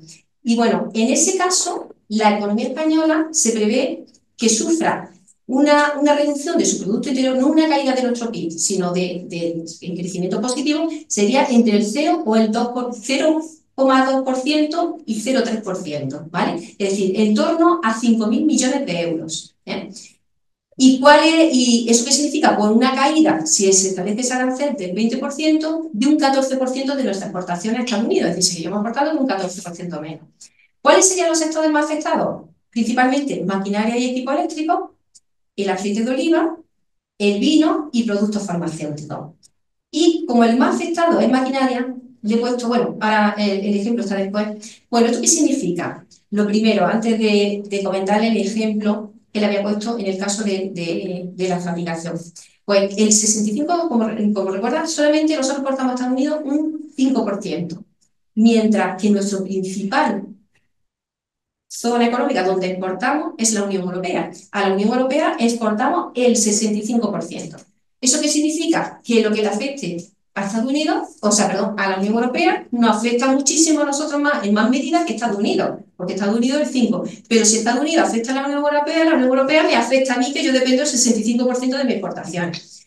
Entonces, Alemania, por ejemplo, exportó a Estados Unidos el año pasado 163.400 millones de dólares. ¿Eso qué significa? Pues que si ataco a la economía americana, en el caso de los aranceles del automóvil, es un boquete en la economía americana. O sea, en la economía alemana, perdón, en la economía alemana. ¿Y qué ocurre? Pues que también los siguientes países afectados son Francia, Italia, también Reino Unido, y nuestra economía depende principalmente, nuestro factor multiplicador es el turismo. Es decir, si un alemán se reduce su producción, se reduce su renta en Alemania, en Francia, Reino Unido, yo no me voy de vacaciones a España. Entonces, en definitiva, o no me voy de vacaciones. En definitiva, eso, lógicamente, afectaría muchísimo a la economía española. Pero ya no solo el turismo, es decir, es que, por ejemplo, la economía española, el turismo representa directamente casi un 13% del Producto Interior Bruto. Y en el caso del empleo, es que genera el 1,6% del empleo, con lo cual es muy sensible. De hecho, por ejemplo, en los últimos datos de empleo ha subido. ¿Por qué? Porque hemos tenido la Semana Santa. Cuando hay vacaciones, termina la Semana Santa, termina la campaña de Navidad, cae el empleo y aumenta el desempleo. Nuestra economía es muy, muy sensible al turismo. Y luego tenemos un sector que es una joya, que sería la fabricación de componentes de automóviles, que es el ejemplo que le he seleccionado, porque me habían cogido el aceite de oliva, tal, pero bueno, el aceite de oliva, si no lo vendemos en Estados Unidos, no lo va a comprar Italia, que a lo mejor tiene mejor relación con Estados Unidos, pero va creciendo por otros mercados, China, etcétera, ¿no? Entonces, ¿qué pasa con el sector del automóvil? Pues la fabricación de componentes de automóviles en España son más de 1.000 empresas, 1.000 empresas, que generan un empleo estable de 330.000 personas. Eso con datos de 2023. Y suministran, pues, a fabricantes de automóviles, pero no solamente de Europa, es decir, principalmente Mercedes-Benz y Volkswagen, sino también de Estados Unidos. ¿Y eso qué significa? Pues que evidentemente los aranceles le van a impactar bastante. No directamente, pero evidentemente a partir de los países que sí venden, como en el caso de Alemania. Pues tenemos empresas muy importantes, como antes decía, que desconocemos mucho las empresas tan importantes que tenemos en nuestra economía. Nos creemos que son otros países, pero nosotros también tenemos grandes emprendedores, ¿no? Pues, por ejemplo, no sé si les suena el Grupo Antolín. Pues el Grupo Antolín se dedica a la fabricación de interiores de vehículos, los techos, los paneles, las puertas, es decir, una fábrica que fabrique automóviles no fabrica todos los componentes, sino que la rueda la compra una empresa, el motor a otra, tal. Entonces, nosotros estamos especialistas en la fabricación de interiores de vehículos, como por ejemplo los techos, paneles, las puertas, los espejos retrovisores, etc. Otra empresa, por ejemplo, Doga, está especializada en los limpiaparabrisas. Los limpiaparabrisas, depósitos, componentes metálicos. GM Gestamp, pues por ejemplo, en la estampación y ensamblaje. Otra empresa, por ejemplo, en las rátulas de dirección y suspensión de los automóviles. Hay rodamiento y RR con los cojinetes de embrague y rodamiento, es decir, que son empresas que son suministradoras de la empresa del automóvil. Con lo cual, si hago un boquete en la empresa del automóvil, hago un boquete en la economía española. Entonces, ¿cómo afecta, además de esa caída de la producción de nuestro Producto Interior Bruto, que hemos visto que es poco, lo que ha estimado Funca, pero Funca hizo un estudio, este estudio fue muy rápido, es decir, en una inicial, sin tener en cuenta muchas variables? ¿Por qué? Porque es que cada día nos contamos una sorpresa, que no sabemos mañana qué sorpresa vamos a tener, ¿no? Entonces, ya hemos visto que puede caer la producción de determinados sectores, caería el empleo, evidentemente, además un aumento de los precios, porque todos los aranceles generan precios, y, decir, y un mundo en el que está globalizado, en el que tengo que comprar componentes, productos de otros países, al final todo va a subir de precio, ¿no? Aumentarían los precios. ¿Eso qué significa? Que los ciudadanos vamos a tener menor poder adquisitivo y la empresa, lógicamente, menos margen de beneficio. Luego, por otro lado, por ejemplo, se han anunciado, creo que se han aprobado, no sé si se habrán aprobado o no, las medidas de apoyo. Está previsto por el gobierno anunciado 14.000 millones. Pero claro, esos 14.000 millones tienen que salir del presupuesto público, ¿vale? ¿Eso qué significa? Pues 14.000 millones más que hay que, lógicamente, ver cómo los financiamos. ¿Eso qué significa? Más gasto público, unido, bueno, a los gastos que últimamente también de armamento. Anoche nos levantamos con el ataque de Pakistán, perdón, de Pakistán, no, de la India a Pakistán, o sea que sorpresa, es decir, lo que estamos aislando, más incertidumbre todavía, ¿no? Bueno, en definitiva, ¿eso qué significa también? Menos producción, menos empleo, cada vez que alguien se queda parado, es más gasto público y menos ingreso. ¿Por qué? Porque ingreso menos por cotización a la seguridad social. Está trabajando, tal. Y aparte, no gasta lo mismo una persona que esté trabajando que una persona que esté parada. Es decir, cuando hay una expectativa, gasta menos. Es decir, toda una cadena. Eso significa menos recaudación de IVA, de sociedades, de renta, etcétera, etcétera, ¿no? Por otro lado, tenemos a su vez mayor gasto público, como hemos comentado, por los sectores afectados, evidentemente, y porque, lógicamente, se generaría más desempleo. Al final, ¿eso qué hace? Pues volvemos a las dos palabras que preocupan más: déficit público, y si no tenemos para financiar, tenemos que endeudarnos más. Con lo cual, lógicamente, más emisión de deuda pública. Y ojo, si suben los tipos de interés y están por encima del 2%, la política monetaria del Banco Central Europeo, ¿cómo tiene que ser? Restrictiva, más subida de tipos de interés, con lo cual, evidentemente, sí que el que ha ahorrado le beneficia, pero la mayoría se están endeudados, pues lógicamente le perjudica, ¿no? Es decir, es todo una cadena, lo que nos demuestra, lógicamente, que está todo relacionado, ¿no? Y no sé, creo que me estoy pasando de tiempo, ¿no? Bueno, pues simplemente por terminar, la gran pregunta, y esto me gustaría que ustedes dieran su opinión y ¿qué va a ocurrir? Sí, pues todo va a depender, pues si se lleva a cabo o no se lleva a cabo ese anuncio, esa medida. Se ha dado a Estados Unidos un plazo de 90 días, creo que es, ¿no? Ahora mismo ya ha pasado casi 30. La Unión Europea está negociando. ¿De qué va a depender? De lo que a nosotros, pues, lógicamente, de qué acuerdo se llegue, ¿eh? ¿Que China va a seguir el 145%? Yo lo dudo. Sobre todo cuando se tenga que volver a renovar la deuda pública, a ver quién la compra con la pérdida de confianza, ¿no? Pero aparte, lógicamente, ahora estamos en ese instrumento que muchas veces los profesores de macroeconomía explicamos, ¿no? De cómo los aranceles es un instrumento para la negociación entre los países, pues aquí estamos a negociar, ¿no? Donald Trump, desde mi punto de vista, pues bueno, es que es un empresario pues que ha nacido en una familia muy acomodada, caprichoso, y evidentemente, ¿cómo está actuando? Además, un empresario de la construcción, bingo, etcétera, ¿no? ¿Qué está acostumbrado? Pues bueno, a negociar, a ver, que yo quiero vender este hotel, pues voy a pedir lo máximo. Dentro de la negociación, sabiendo que el que lo va a comprar te va a ofrecer lo menos, será negociar. Entonces, aquí depende, pues lógicamente, de la negociación. Otra cosa es que los datos de producción, que la expectativa y lo peor para una economía es la incertidumbre, y sobre todo la falta de confianza, eso pasa factura. Entonces, al final, las caídas de la bolsa, porque los que te están apoyando están perdiendo millones de dólares. Tú puedes perder 2 días, 3 días, pero también, con lo cual, al final, lo que sería importante, perdón de la expresión, es que recule, ¿no? Que diga, bueno, pues evidentemente que se quede. Yo creo que, por ejemplo, ojalá fuera, seguramente me equivocaré, pues en el caso de los aranceles del automóvil no creo que se quede el 25%, sino que seguramente pues nos volveremos como mucho en torno a ese 10 que la Unión Europea le cobraba y que ellos nos cobren el 10. O incluso, ¿qué sería lo óptimo? Pues bajarlo al 2,5. Es decir, pero bueno, o incluso hasta la valla de impuestos cero, ¿no? Pero lo que sí es que si voy hacia un país y lo machaco con los aranceles, con el mundo globalizado en el que vivimos, el capital se mueve rápidamente. Lo que pasa, por ejemplo, esa protección que tiene de la industria incipiente, ahí sí puedes conseguirlo, algunos, pero muy poquito a corto plazo, pero montar una fábrica, traerte un sitio de producción a tu país y que sea rápido, eso sería en el medio y largo plazo, que ya los síntomas serían pésimos, ¿no? Entonces, en definitiva, yo me gusta ser optimista y decir que esto al final, pues como los sombreros que se bajan, yo creo que al final quedará y caerá por su propio peso.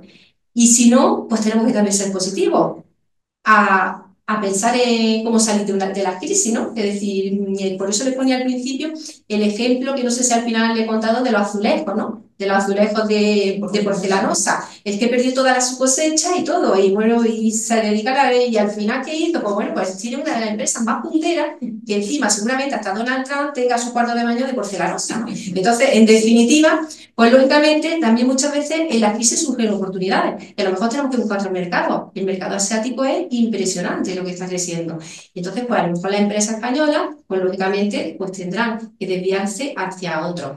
Preocupación, ¿qué posibilidades? Pues si China no puede vender sus productos a Estados Unidos, pues que inunde Europa y que los precios, pues imagínense, pues bajarían. Dirían, pues vaya, qué bien, bajarían, pues tendríamos todo más barato, pero tampoco nos interesa, ¿no?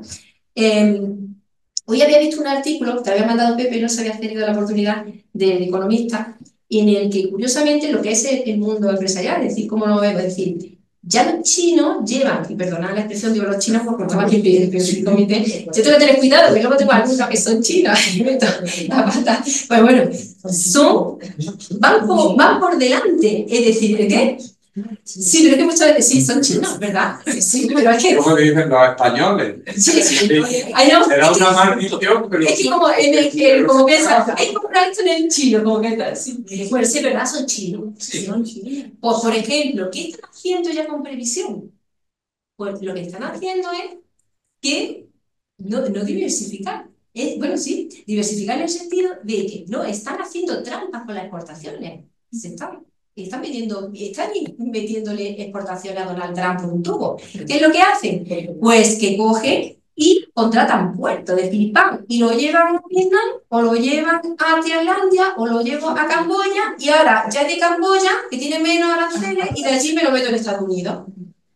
Es lo que le decía del ejemplo de las Nike, es decir, no sé si recuerdan del gráfico que había puesto. Si tengo 177 fábricas y en esta tengo 75 y te pongo un arancel de 145, pues si quieres poner 300, ¿qué haces? Pues te llevas la producción Nike a otro país. ¿Qué te llama? Pues lógicamente poner todos los mismos aranceles en todos los países. Pero eso tampoco me interesa, ¿no? Entonces, una situación muy complicada. Además, la economía es que es muy compleja. Es decir, es que mañana pues dice otra barbaridad que se le ocurra, como lo del cine, y que se cae la, pues puede caer la bolsa, puede...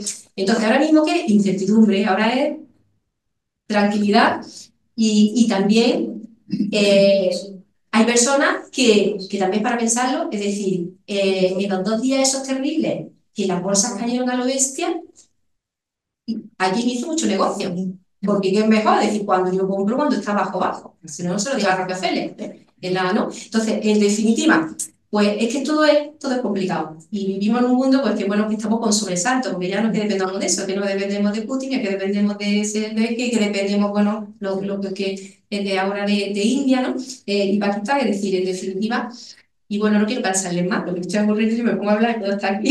Sí. Así que espero, como hablo así un poquito rápido, he hecho el esfuerzo de que mis compañeros me conocen, que hablo muy rápido, pues no sé si tienen alguna duda que las pueda ayudar o lo que opinan y abrir un debate entre nosotros, no sé, aquí el monopolio de la palabra.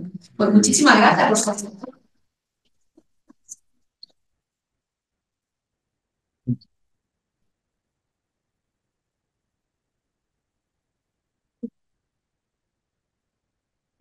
Muchísimas gracias por la magnífica y excelente conferencia.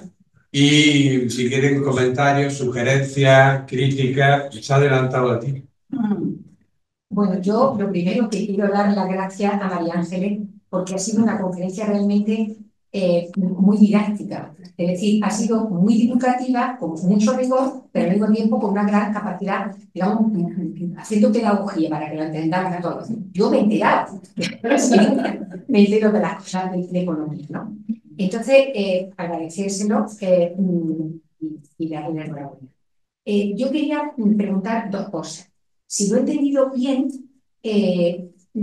a nosotros, a España, lo que más nos está afectando, nos puede afectar de esta crisis arancelaria, no es tanto Estados Unidos como en la quiebra o el bajón de la economía europea, en concreto la alemana, que parece que he entendido que es a quien más exportamos.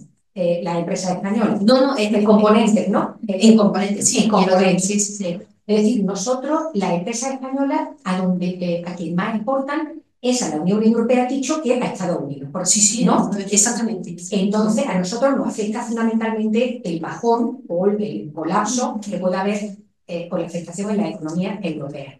Entonces, la pregunta que te hago, María Ángeles, es, en la medida en que parece que van a iniciar, o que ya se ha dicho que van a iniciar negociaciones muy serias para llegar a acuerdos entre Estados Unidos y China, ¿qué perspectiva le ves tú a la negociación entre Estados Unidos y la Unión Europea y Bruselas?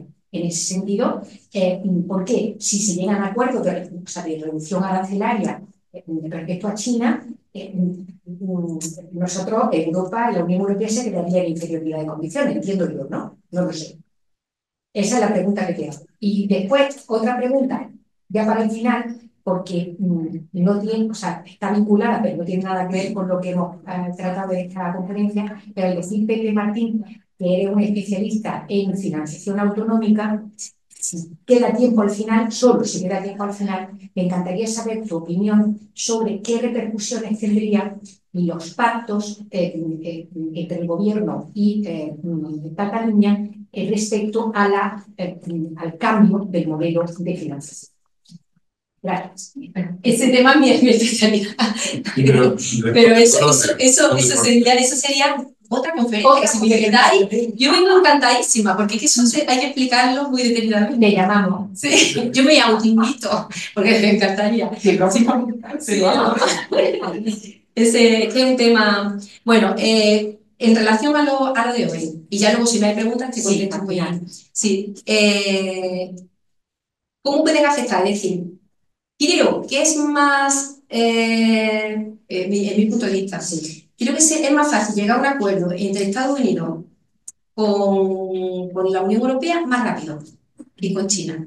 China es su archienemigo. Sí, pero China, yo siempre digo lo mismo y lo llevo diciendo muchos años, que China tiene en sus manos el poder y siempre voy a lo mismo. No sé si por mi formación de ser profesor de sector público, la deuda pública. Es que si no te compran deuda pública y ahora no confían y te venden la deuda pública, ¿quién te compra la deuda pública? Ten en cuenta que en los dos, es mi visión, o ahora otros compañeros que tienen su opinión, es decir, los 2 días en los que los ciudadanos, los agentes económicos se desprenden de bonos, o sea, bonos del Estado, eso es muy crítico, eso le dolió muchísimo, es decir, es que eso es tremendo. ¿Por qué? Porque ¿cómo va Chile financiando? Entonces, y luego con China, pues es difícil, pero yo creo que sí se va, yo que me gusta ser optimista, yo creo que sí se va a llegar al final a un acuerdo. El 145% no, es decir, es imposible esos aranceles. Y creo que me gustaría pensar que como mucho, en todas las 3 grandes áreas, sería el 10%, 10-20%, como establece UNCAP. UNCAP es más pesimista, el 20%, yo soy más optimista. Pero, por ejemplo, en la Unión Europea, aquí todavía pues, tampoco ha trascendido, porque la negociación no puedes decirle por adelantado a tu rival, es decir, si vas a comprar una casa, te está diciendo que 80 y tú quieres 30, no le va a decir, no, te estás preparando cada uno su estrategia. Pero por lo que he leído, creo que, por ejemplo, la Unión Europea, el déficit comercial que tiene Estados Unidos con la Unión Europea, lo quiere compensar comprándole petróleo y gas. Sería una de las cartas que quiere ofrecerle. Lo demás es que, pues no sé, dentro de 2 meses nos podemos volver a reunir y ver qué es lo que ha ocurrido realmente. Pero creo que al final se va, o eso espero, no sé si estoy confundiendo y es lo que yo me gustaría, seguramente va a pasar. ¿Tú crees que va a ser más fácil el acuerdo con la Unión Europea que con China? Con China van a jugar más tiempo, yo creo que sí. Es que el que más daño le hace es China. O sea, comercialmente, ojo, que si recuerda, en servicios no, por eso digo.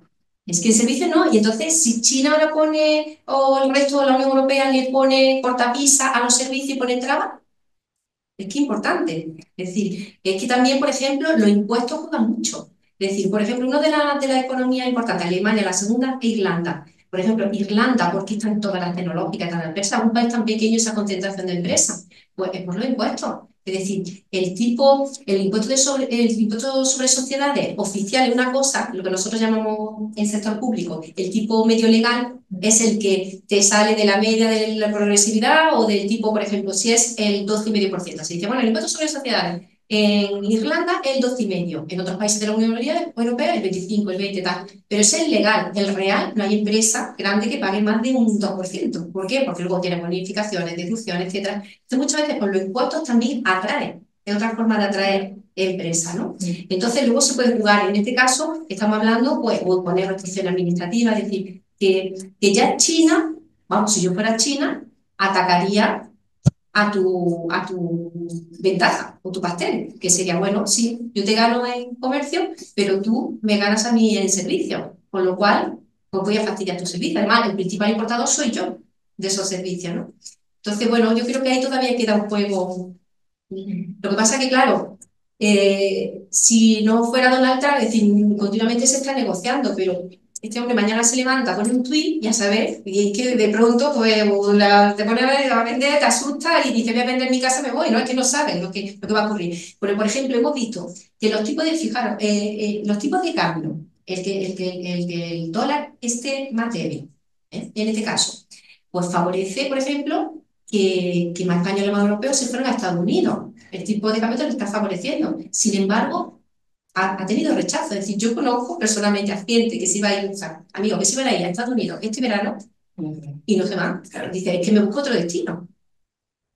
Sí, a ver si se le va a ocurrir levantarse por la... ¿no? Y entonces, la economía es que una cosa que no existe ley exacta, que es lo que nosotros decimos, es que existe mucha psicología y sobre todo lo que es el pánico. Es decir, lo importante siempre para los ahorradores, para los consumidores, para la empresa, es tener, claro, y tener una regla. Es decir, alguien que va a invertir miles de millones de euros en un país necesita una estabilidad, una regulación estable, etcétera, y no que te cambie de la mañana una cosa por la tarde otra y pasa mañana que se levante el presidente y ponga un tuit que te cambie. Entonces, en definitiva, lógicamente, es que una situación, pero que lo normal es que estas negociaciones se lleven y que no tengan esa incidencia, porque está generando pánico. Pero ya no a nosotros, es que en su país está generando más pánico. ¿Elena? Sí. Bueno, yo lo primero felicitaros a los dos, también me ha encantado y creo que también lo he entendido. Me ha gustado muchísimo. Así que te vamos a hacer fija si te dejas. No, y hacerte una pregunta que igual es un poco ingenua, ¿no? Pero claro, yo todo lo que leo, lo que oigo, lo que te he oído hoy a ti, es que ahora mismo Estados Unidos no está obteniendo ningún beneficio de esta medida, ¿no? Entonces me cuesta pensar que las motivaciones sean, para tomar esas decisiones, sean unas motivaciones emocionales. Entonces, desde el punto de vista racional, ¿tú qué piensas de qué hipótesis se ha podido partir para iniciar esta guerra así? Porque, claro, es que me cuesta pensar que es ignorancia, ¿no? Claro, yo tiendo a pensar que no. Luego cuando pienso que hay un ministro de salud que es antivacunado, pues entonces ya me... pero bueno, pienso, pues a lo mejor el de economía es igual. El populismo. Es decir, has prometido a tus votantes una serie de... es que lo vemos continuamente, no en Estados Unidos, en muchos sitios. Es decir, es que a mí como profesora de sector público algunas veces me resulta incómodo, porque cosas que son, o que llevas toda la vida explicando, tal, se repite una cosa, es mentira, pero se vuelve a repetir, repetir, repetir, y luego no nos planteamos en la base, siempre la base de todo está la educación, ¿eh? Cuanto más formado está mi país, es más difícil de manipular y de engañar, ¿no? Entonces, es como, se está actuando como si se lo debiera a sus votantes, porque en la campaña electoral estas barbaridades las decían. ¿Qué es lo que pasa? Claro, es Detroit, Texas, donde tienen el sector del automóvil muy importante, el de Detroit. Claro, es que en Detroit tenía, exactamente, es que claro, no puede competir, ya lo hemos visto, es decir, prefieren, bueno, porque nos hemos centrado en coches como Mercedes, Volkswagen, etcétera, pero si lo vemos en las películas americanas, se promueven mucho los Nissan, claro. Entonces, el daño que es la industria del automóvil, es que ya hemos visto la diferencia, 172.000 aproximadamente, no recuerdo si de memoria, y casi 900.000. Entonces, claro, es como un guiño que está haciendo, porque su problema es la balanza comercial. Pero es que los movimientos, lo que me comentábamos al principio, es bienes, servicios y capital. Y que no solamente la balanza. Entonces se ha centrado exclusivamente en la balanza comercial. ¿Por qué? Porque desde mi punto de vista creo que es más populista para sus votos. Pero la realidad le está haciendo volver a... Y la segunda cosa que te quería preguntar. Uy, perdona, que no, bueno, igual había más... No, pero bueno, en el caso de que sí que fuese los temas por donde van, ¿cuál sería la respuesta más positiva para la economía? Quiero decir, la respuesta por parte de Europa, de España. O sea, el tema de ponerte como se ha puesto China, ¿no? No, es que no podemos. Es decir, en este caso es la negociación, intentar convencer a alguien. Es que en realidad yo lo veo como un negocio. Es decir, Donald Trump es un constructor, empresario, constructor, que ha sido acomodado. No es como el ejemplo que poníamos de porcelanosa, que se queda sin toda la cosecha y se queda, sino que ya está acomodado, como caprichoso, y está acostumbrado a negociar como hace un empresario de la construcción. Yo estoy viendo esto tan, pero yo estoy segura que la propia, es decir, sus propios votantes ya están cayendo en su respuesta, y sus propios financiadores y sus grandes empresas al final le están pegando un toque de atención. Creo, si no estoy equivocada, Elon Musk ya había anunciado que se iba, ¿no? Sí, pero nadie sabe por qué se va. Sí, pues es porque está perdiendo mucho dinero. Bueno, sí, eso Entraban ahí que las empresas que están teniendo que subir los precios por los aranceles, lo están poniendo en el marketing para el consumidor, diciendo la proporción del precio como consecuencia de la y que les ha llamado traidores a todos. Claro, es que también que Donald Trump piensa una persona que ha sido millonaria toda su vida, y él piensa, yo voy a seguir comprando la marca Tata, pero la renta media baja, y más va a perjudicar es como siempre a la renta media baja y la inflación a la renta baja, con lo cual por su propio peso debería, pero claro, no podemos poner en la mente de alguien que lo sabemos mañana que la quiere. María Saura, un economista de la Reserva Federal de Estados Unidos o algo así, una vez dijo que él soñaba con ser rey o el papa, tal, hasta que descubrió que lo que quería ser era bueno del Estado. Porque es que realmente controla realmente el mundo, ¿no? Y lo que está haciendo Trump es que le está fallando por ahí. Sí. Yo he consultado con varios economistas y todos, y yo lo que tú también, coinciden en una cosa. Trump puede, con lo que está haciendo, hacer daño, más o menos daño, o mucho daño a la economía. Pero no tiene ninguna posibilidad de tener éxito.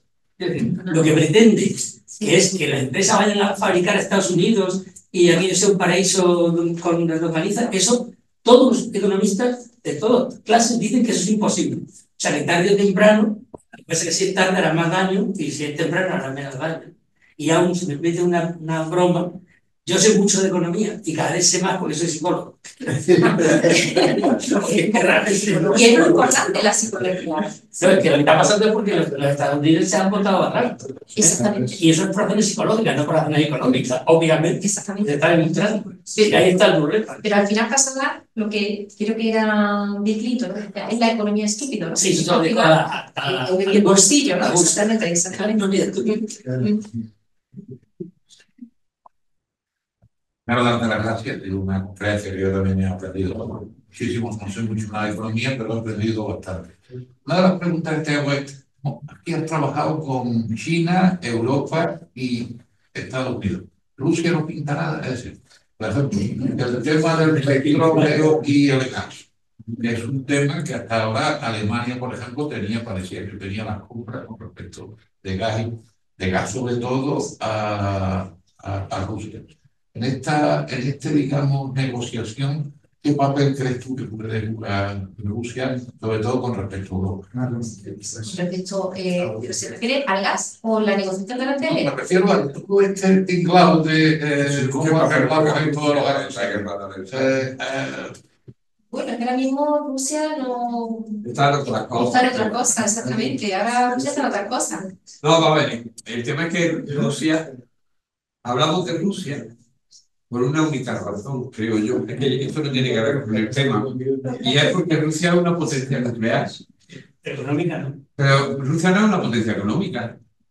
Renta rusa, y porque tienen petróleo. Si no tuvieran petróleo, tendrían que recorrer las estepas, ¿no? Como los mongoles y los hunos y tal, pero tienen petróleo. Pero da igual que tengan petróleo, también tienen falta. El tema es que es una potencia nuclear que está ahí. Y es un antiguo imperio que milenariamente siempre se ha extendido en Europa. O sea, es que esto no depende ni detrás ni detrás. Rusia siempre se ha expandido, siempre. Desde los primeros zares rusos, siempre están intentando expandirse hacia el este, ¿no? Entonces, ahora mismo hay una potencia que está metida en una guerra y tal, que apoya por una, que apoya por otra, pero yo creo que tiene poco que decir en cuanto a los aranceles, porque económicamente es que ni pincha ni corta. Otra cosa es que maten a gente, que tenga espías y que tenga, sobre todo, si no tuviera armamento nuclear, probablemente no se le hubiera ocurrido atacar en Ucrania ni nada. Porque tampoco tiene una energía, pero eso no tiene nada que ver con los aranceles. No es un papel, yo no sé, seguro que lo mismo sale más caro el vodka ruso, que no lo sé. Entonces, como la experta, no vodka, sino en aranceles. Lo que pensaba era que era una pieza que tenía quizás algo más que decir No. en este tablero. Es más, incluso ya ha anunciado la Unión Europea que va a ser más estricta, que no lo ha decidido hasta ahora, con las compras del gas ruso y del petróleo ruso. De hecho, también lo comentábamos el otro día, Pepe, aparte que en el lote ese de negociación que ha trascendido un poquito de la Unión Europea, está el compromiso, lo que le ofrece la Unión Europea es comprar el petróleo y el gas a Estados Unidos. Pero es que también se ha descubierto, bueno, ahora mismo el petróleo que la nueva reserva de Brasil, que son inmensas. Con lo cual, ahora mismo España prácticamente se está abasteciendo de esa reserva de Brasil. Entonces, bueno, y va a ser en muy poco tiempo, bueno, el mayor suministrador de toda América, incluido Estados Unidos. Es decir, las reservas que se han encontrado son inmensas, se ha invertido también muchísimo en tecnología y está haciendo pues, que tenga un efecto importante sobre Brasil, sobre el petróleo. Y aparte, si realmente, porque bueno, también se ha estado comprando, que se supone que no podemos comprar el gas ruso y tal, pues se ha ido comprando, pues como se hace lo mismo que a Venezuela, pero va a República Dominicana, y República Dominicana acá, ¿no? Es decir, en fin, pero la Unión Europea se ha anunciado que va a ser más estricta, y a lo mejor exigido por Estados Unidos, sabemos en esas negociaciones, ¿no? Y la India no juega ningún papel, siendo el país más populoso del mundo. Sí, la India, bueno, que son tantos países, no, No, ya. pero en el caso de la India, por ejemplo, tiene un papel muy importante dentro de la cadena de suministro. Es decir, la India, por ejemplo, Inditex, cada vez le fabrica menos China, ¿eh? Y le está fabricando más la India, Turquía y Marruecos. Y antes prácticamente estaba, y muchos otros productos se están desviando porque China también, al crecer más, va aumentando el nivel de renta, aumentando los costes de producción, es decir, pasa como todo. Entonces, las empresas rápidamente se van a mover donde tú tengas más ventaja, tengas menos costes de producción, ¿eh? Y se desvíen. Entonces, bueno, la China es que es un mercado importantísimo. Y también para nosotros, es decir, que si nuestro aceite de oliva, etcétera, también tenemos que tenemos que, lógicamente, buscar también otro mercado. Y Asia impresionante. Asia, Vietnam o Tailandia, va a Bangkok y tiene un metro que ve el metro y Granada de juguetito. Es decir, cinco plantas con un pasaporte por jardines flotantes. Y dice, bueno, es impresionante, es que Asia va creciendo y cualquier puentecito pequeñito que va por un pueblecito tiene unas pedazos de pantalla de publicidad que, bueno, que dice, bueno, el cartel que hay al lado de mi casa se vende o haciendo publicidad que no tiene. Entonces, están creciendo, eso sí, también mucha desigualdad, ¿no? Pero que están creciendo a un ritmo.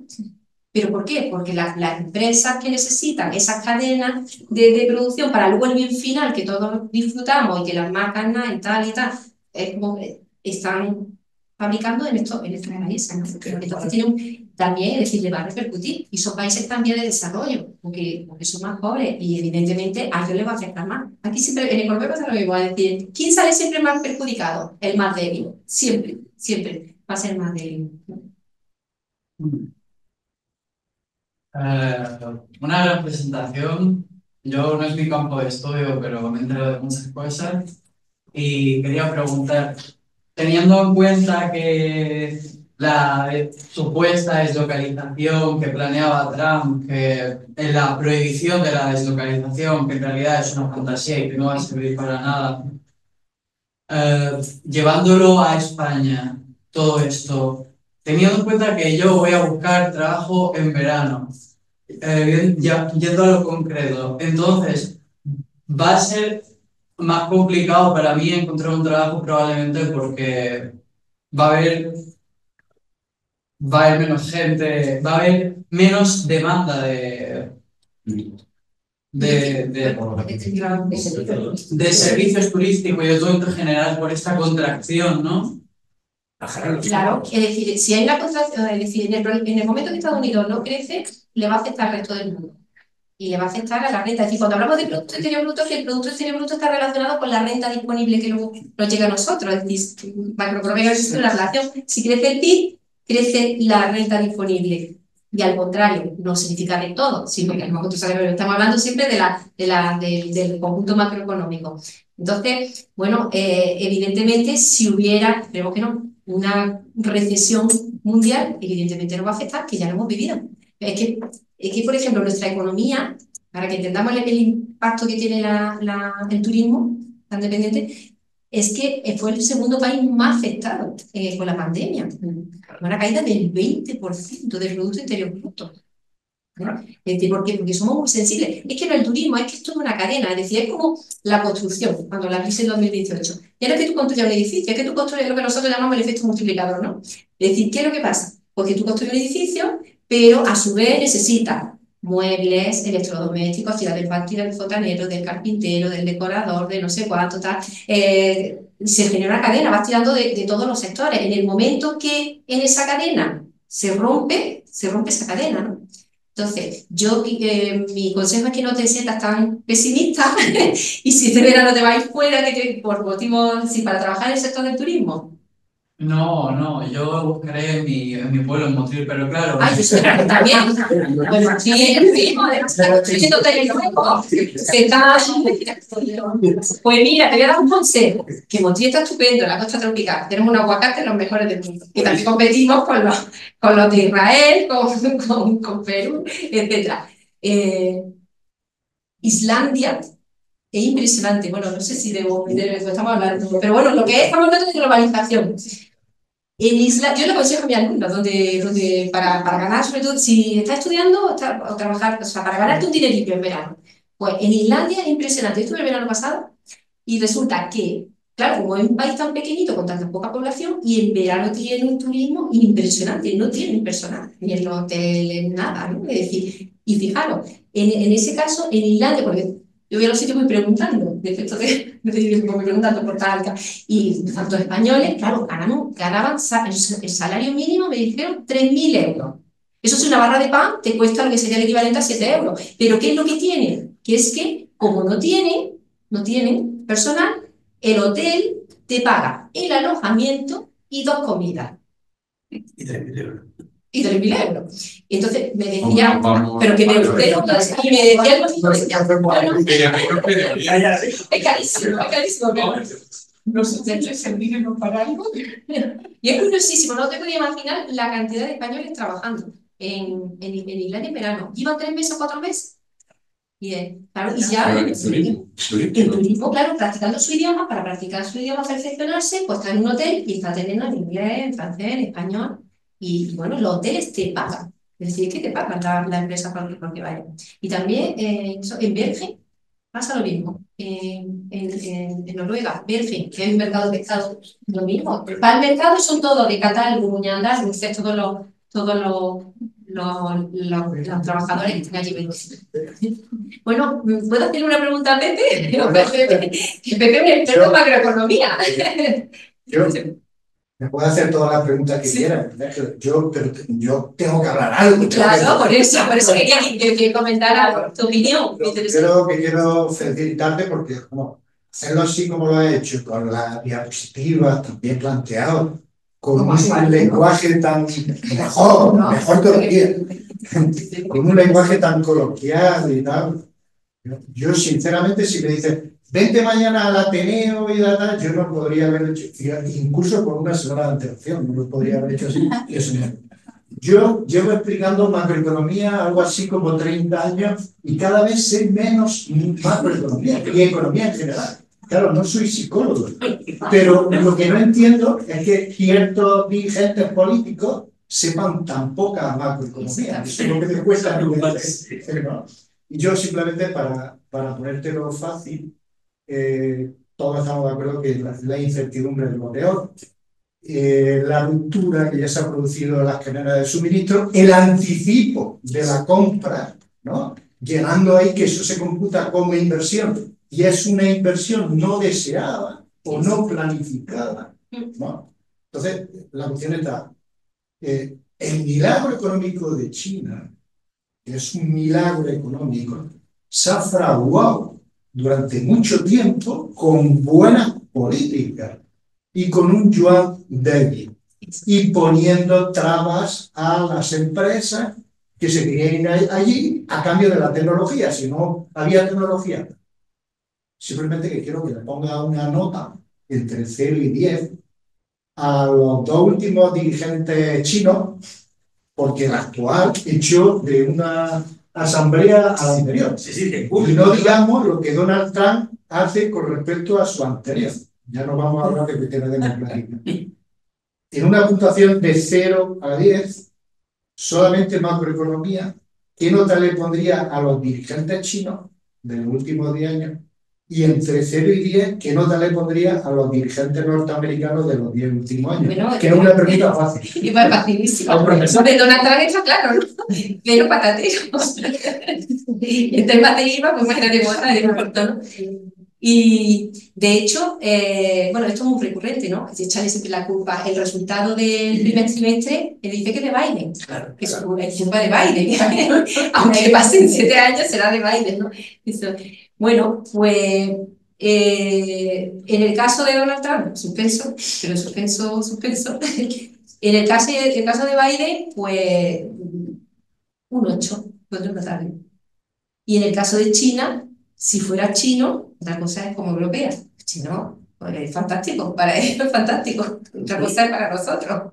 Es decir, que ahora mismo es que estamos, es que todo lo que tenemos aquí prácticamente es de China. Es decir, y la venta de viviendas, ¿cuándo fue? Del año 2024, de las que se pagaron al contado, que poquito que no podemos pagar al contado, era en China, prácticamente, ¿no?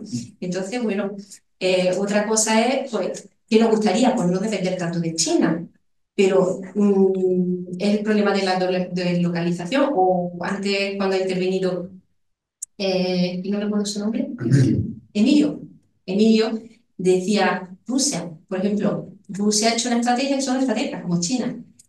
Putin, muy negociante con la Unión Europea, cada vez vendiéndote el gas más barato, haciendo que tú no te interese por la ventaja comparativa, sino a él, y ya cuando ya dependes totalmente de él, te ataca.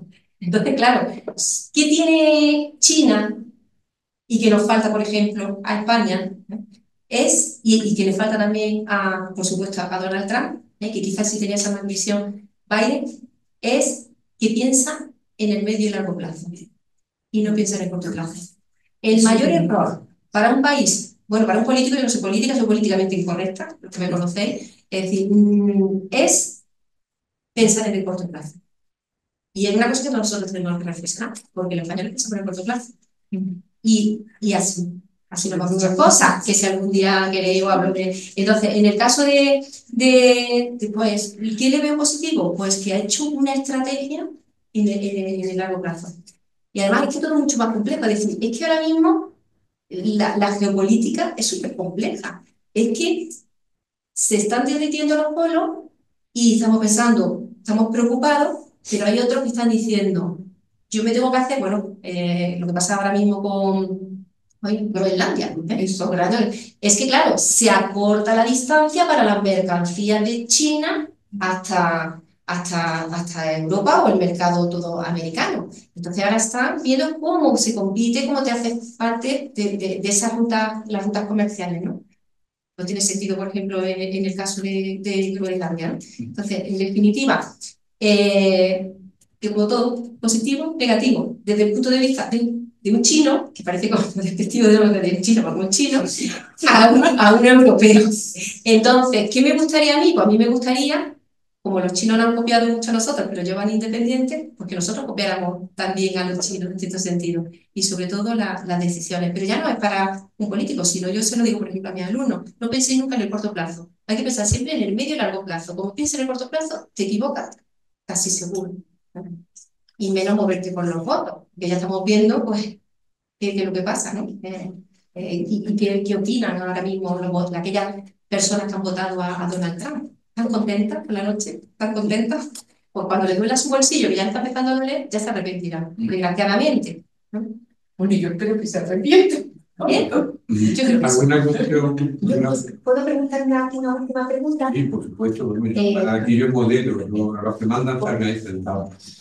No, es ya que la presidenta. Para matar esto, o sea que yo estoy aquí de... Iba a preguntar, hace escasamente algo más de una semana estuvimos escuchando una conferencia magnífica que impartió una madraza Eduardo Marina. Y hizo un análisis, en mi opinión, absolutamente no sé, muy centrado, muy solvente, sobre la encrucijada, todos los problemas que le plantea Europa, la encrucijada en la que ahora mismo se encuentra. Y entre otras muchas cosas, esa encrucijada habló del tema, o sea, del cambio de paradigma económico. Dijo, y quería preguntarte a ti tu opinión, si coincide o no con él, él dijo que en cuestión de poco tiempo, a corto plazo, creo que habló, como dices, no un poco de aquí a 2030, 2031, en 5 años, cambiaría el eje, o sea, de las ahora 8 economías más fuertes del mundo, del G8, en el 2030 o 31 solamente quedaría una economía europea. Es Alemania. Y que si el eje se trasladaría del Atlántico a Asia. Porque las grandes economías van a ser China, India y Corea del Sur y Corea. Corea del Sur está a escalones. Hay un informe muy interesante que yo se lo llevo recomendando a mi alumno hace ya unos años, es El mundo en el año 2050. Lo que pasa es que todo se está acelerando. El mundo en el año 2050. ¿Tú estás de acuerdo con ese cambio de paradigma? Que si estoy de acuerdo, si me parece bien, que si quiere que va a pasar, se va a pasar. Si crees que va a pasar. Sí. Si se está pasando, si van a Asia, no sé si han tenido la oportunidad, es impresionante. Es que vamos con una idea y te encuentras y dices, madre mía. Se sacan todos nuestros puestos de trabajo de allí. Y nosotros en España, a corto, medio o a medio largo plazo, como lo sugieres que se haga el enfoque, tendríamos en Europa que adoptar cambios, hacer cambios para ese cambio de paradigma. Hay que hacer mucho. Nosotros necesitamos muchos cambios. Nosotros, bueno, eso ya es mi punto de vista, perdemos mucho tiempo en regular sobre lo regulado. Y mientras, ¿qué están haciendo otros países? Otros países están innovando, investigando, produciendo. Nosotros paralizamos proyectos de empresas que quieren invertir y se tiran 3, 4, 5, 10 años, 15 años. Entonces, evidentemente, ¿qué es lo que hace eso? Pues lógicamente nos paraliza. Nos paraliza incluso en una cosa tan simple, y muchas veces son decisiones políticas. Un problema que tiene ahora mismo la gente joven, bueno, y la sociedad en general, la vivienda. La vivienda. ¿Qué es lo que pasa? La vivienda no se hace así y la tengo hecha. Es que mientras que te dan el permiso, el suelo, no sé cuánto, pasa tiempo, se construye, pasa 5 o 6 años. En España tenemos un problema, es que tenemos elecciones cada 3 o 4 años. Entonces, ¿qué pasa? Que como son cada 3 o 4 años o tal, cuando no son autonómicas tal, se piensa en el corto plazo. Y al no pensar en el largo plazo, pues paralizamos muchas cosas. Un ejemplo es la vivienda.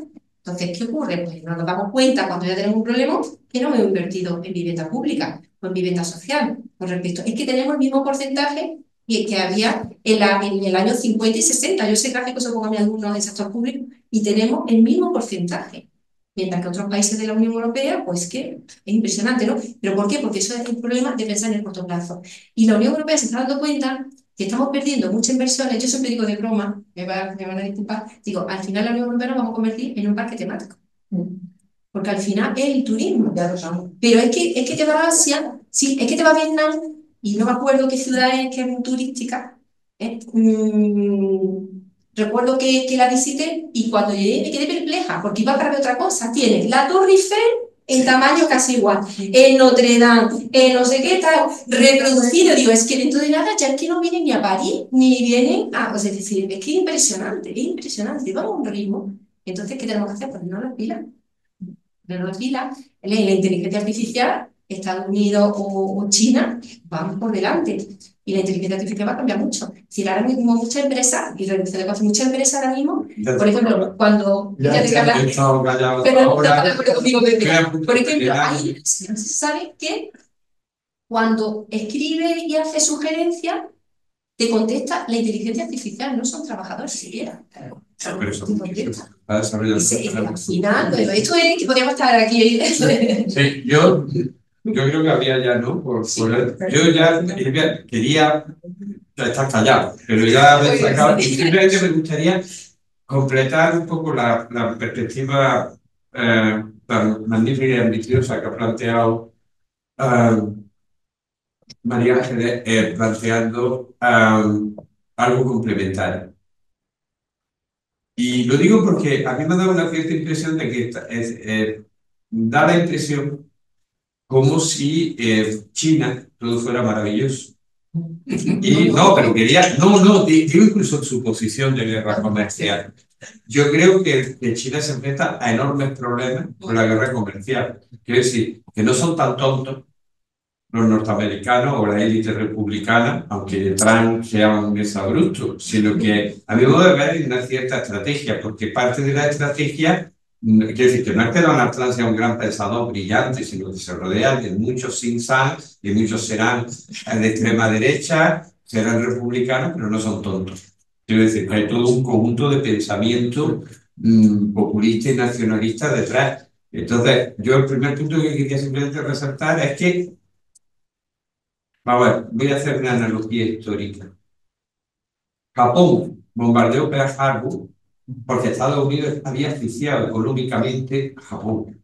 No porque los japoneses dijeran, ahora aquí me sobran, vamos a tirar. No. O sea, Estados Unidos en los años anteriores había aislado completamente a Japón. Y ese aislamiento económico hizo que Japón saltara y saltaron haciendo eso. Después, en los años 80, un actor metió al presidente de Estados Unidos, se llamaba Ronald Reagan, ¿no? Señor vistoso, declaró la guerra de la galaxia y se metió en un proyecto de inversión masivo en armas, en escudos, en misiles, en rollo, para obligar a la Unión Soviética a seguir. Y la Unión Soviética no podía seguir y se rompió. Y por eso hay un muro de Berlín. Probablemente sin esa guerra de la galaxia, sin esa apuesta multimillonaria de invertir en armas contra el que era el enemigo, ¿no? Era la Unión Soviética. Pues fue algo que ayudó a la caída de la Unión Soviética. La Unión Soviética no podía sostener el pulso de la potencia hegemónica del poder económico militar norteamericano. Salvando las distancias, ahora yo creo que lo que están intentando, otra cosa es que yo también creo que van a regular, porque el mercado de bonos es súper poderoso y otro tal, es que están haciendo una apuesta similar, por ejemplo, en el ámbito de China. Someter a las exportaciones chinas a ese tipo de aranceles hace que China tiene que sobrevivir. Y China solo sobrevive vendiendo. No tiene consumo interno. No es una economía que pueda decir, como ya no se lo vendo a los yanquis, que lo consuman los chinos. Porque no tienen poder adquisitivo los chinos. Tienen problemas. Entonces, es el primer punto que me gustaría resaltar. Que China se enfrenta a graves problemas si la apuesta sigue. Porque es una apuesta estratégica, y entonces yo no estoy hablando ya de la Unión Europea, ni si se quedan con Canadá, no se quieren, en fin, este tipo de cosas, eso sí, pero la apuesta estratégica de noquear a China tiene cierto sentido. Otra cosa es que puedan aguantar el pulso. ¿Por qué? Porque pueden someter a China en un caos. Y voy a dar un segundo punto, aunque es verdad que no estamos desplazando el eje allí. También hay un punto importante que me gustaría considerar. Las dictaduras funcionan de forma diferente a la democracia. Luego hay sistemas híbridos, en fin, no voy a entrar en eso, ¿no? Claro, de eso sabemos algo, porque hemos publicado recientemente un artículo, vamos, no solo tú y yo, sino algunos compañeros que están aquí, un artículo sobre quién gestiona mejor los choques exógenos o las epidemias, si la democracia o la dictadura. Pero no voy a entrar ahí. Lo que sí voy a decir, sí me gustaría resaltar es que es en Europa, en Estados Unidos y en Occidente, donde hay lo que en términos de economía de red se llaman mecanismos de autocorrección. Son las democracias las que tienen mecanismos de autocorrección. Si yo elijo a Trump, tengo la posibilidad de quitarlo. Si yo elijo a Pedro Sánchez, tengo la posibilidad de quitarlo o de mantenerlo. Al chino no hay quien lo quita. No hay quien lo quita. No tiene, pero no solo no tienen mecanismos de autocorrección ahí, no tienen mecanismos de autocorrección en otras cosas. Porque la democracia fundamentalmente no es votar cada 4 años, es tener un conjunto de instituciones independientes que te garantizan unas cosas. Si los españoles votamos la mayoría, que habría que quitarle el derecho al voto a las personas que no tengan pelo en la cabeza, eso no sería democrático. Porque hay un conjunto de derechos y que, mire usted, yo tengo derecho a vivir mi vida como me dé la gana. Esto forma parte de los marcos institucionales democráticos, pero no de las dictaduras ni de las autocracias. No, o sea, la democracia no es la voluntad de la mayoría. Eso es lo que quieren los populistas de derecha y de izquierda. Pero la democracia nunca es la voluntad de la mayoría. Es un conjunto de derechos que se asume que cualquier individuo lo tiene y ningún gobierno puede quitarte, por mucha mayoría que tenga. No sé si... derecho a mi libertad, a mi felicidad, a tener el modo de vida que quiero, que son un conjunto de derechos civiles, que incluso en muchos casos son anteriores al surgimiento de la democracia electoral, históricamente. Desarrollan antes el derecho a la propiedad, el derecho a la intimidad, que los mecanismos de elección de democracia representativa. Pero las sociedades modernas, occidentales, lo que tienen son mecanismos de autocorrección. Otra cosa es que desaparezcan, porque el populismo se vaya imponiendo y cada vez estos mecanismos. Pero todavía esto lo estamos teniendo aquí, en Granada, no lo podemos tener en China. Y, bueno, perdona que te interrumpa, Pepe, pero es que tú estabas presente. No sé si recuerdas el año que tú estuviste en el tribunal y yo tenía una alumna que era china y yo le dije, en DCB, que hiciera unos cambios que tenía que hacer y me dijo que no, que en China le tenía que dar visto bueno. Y luego tú en el tribunal, que tocaste, no te había comentado nada, estabas tú y le dijiste tal, y ella hacía, no, como diciendo, no, es que no puede, o sea, es que algo que nos parece decir que no pueda, decir, tenía supervisión. y entonces, claro, esto es importante porque el debate va más allá del cambio del eje del paradigma económico. El debate va, ¿qué sociedades vamos a construir? Sociedades que tengan mecanismos de autocorrección, que puedan mantener, porque el problema que tienen las dictaduras es que toda la información son redes centralizadas de información. No hay poder judicial independiente, no hay prensa independiente, no hay científicos independientes. Muchas veces se habla de que China está llegando a la hegemonía de Estados Unidos, pero eso es casi imposible mientras Estados Unidos sea mientras sea. Está por la labor de quitar. Ya, me ha dicho, mientras sea. ¿Por qué? Porque precisamente las universidades, los centros de investigación, las innovaciones tecnológicas tienen que hacerse en un marco no restrictivo, en un marco, porque si restringe la gente no piensa. Si de pronto a mí se me ocurre una idea heterodoxa que puede ser muy brillante, pero no me van a permitir, pues no la desarrollaré. Entonces, estos mecanismos de autocorrección son los que diferencian las redes institucionales democráticas de las redes dictatoriales. Entonces, eso es una carga con China. Es decir, China también tiene problemas muy serios. China habla de que tienen una tasa de envejecimiento, ya me meto en mi terreno, que es la economía de la salud, que es superior a la española. Sí, las chinas tienen menos hijos que las españolas. Algo complicado y difícil. Sí, pero China deja ponerse. Y España tiene de momento un antivirus que está funcionando, que es el inmigrante. En China no inmigra casi nadie. Y eso es un problema enorme para la economía china. A corto y medio plazo. Perdón que me haya extendido, pero creo que sería para complementar. Si no hay más preguntas, cerramos. Yo creo que se merece un aplauso.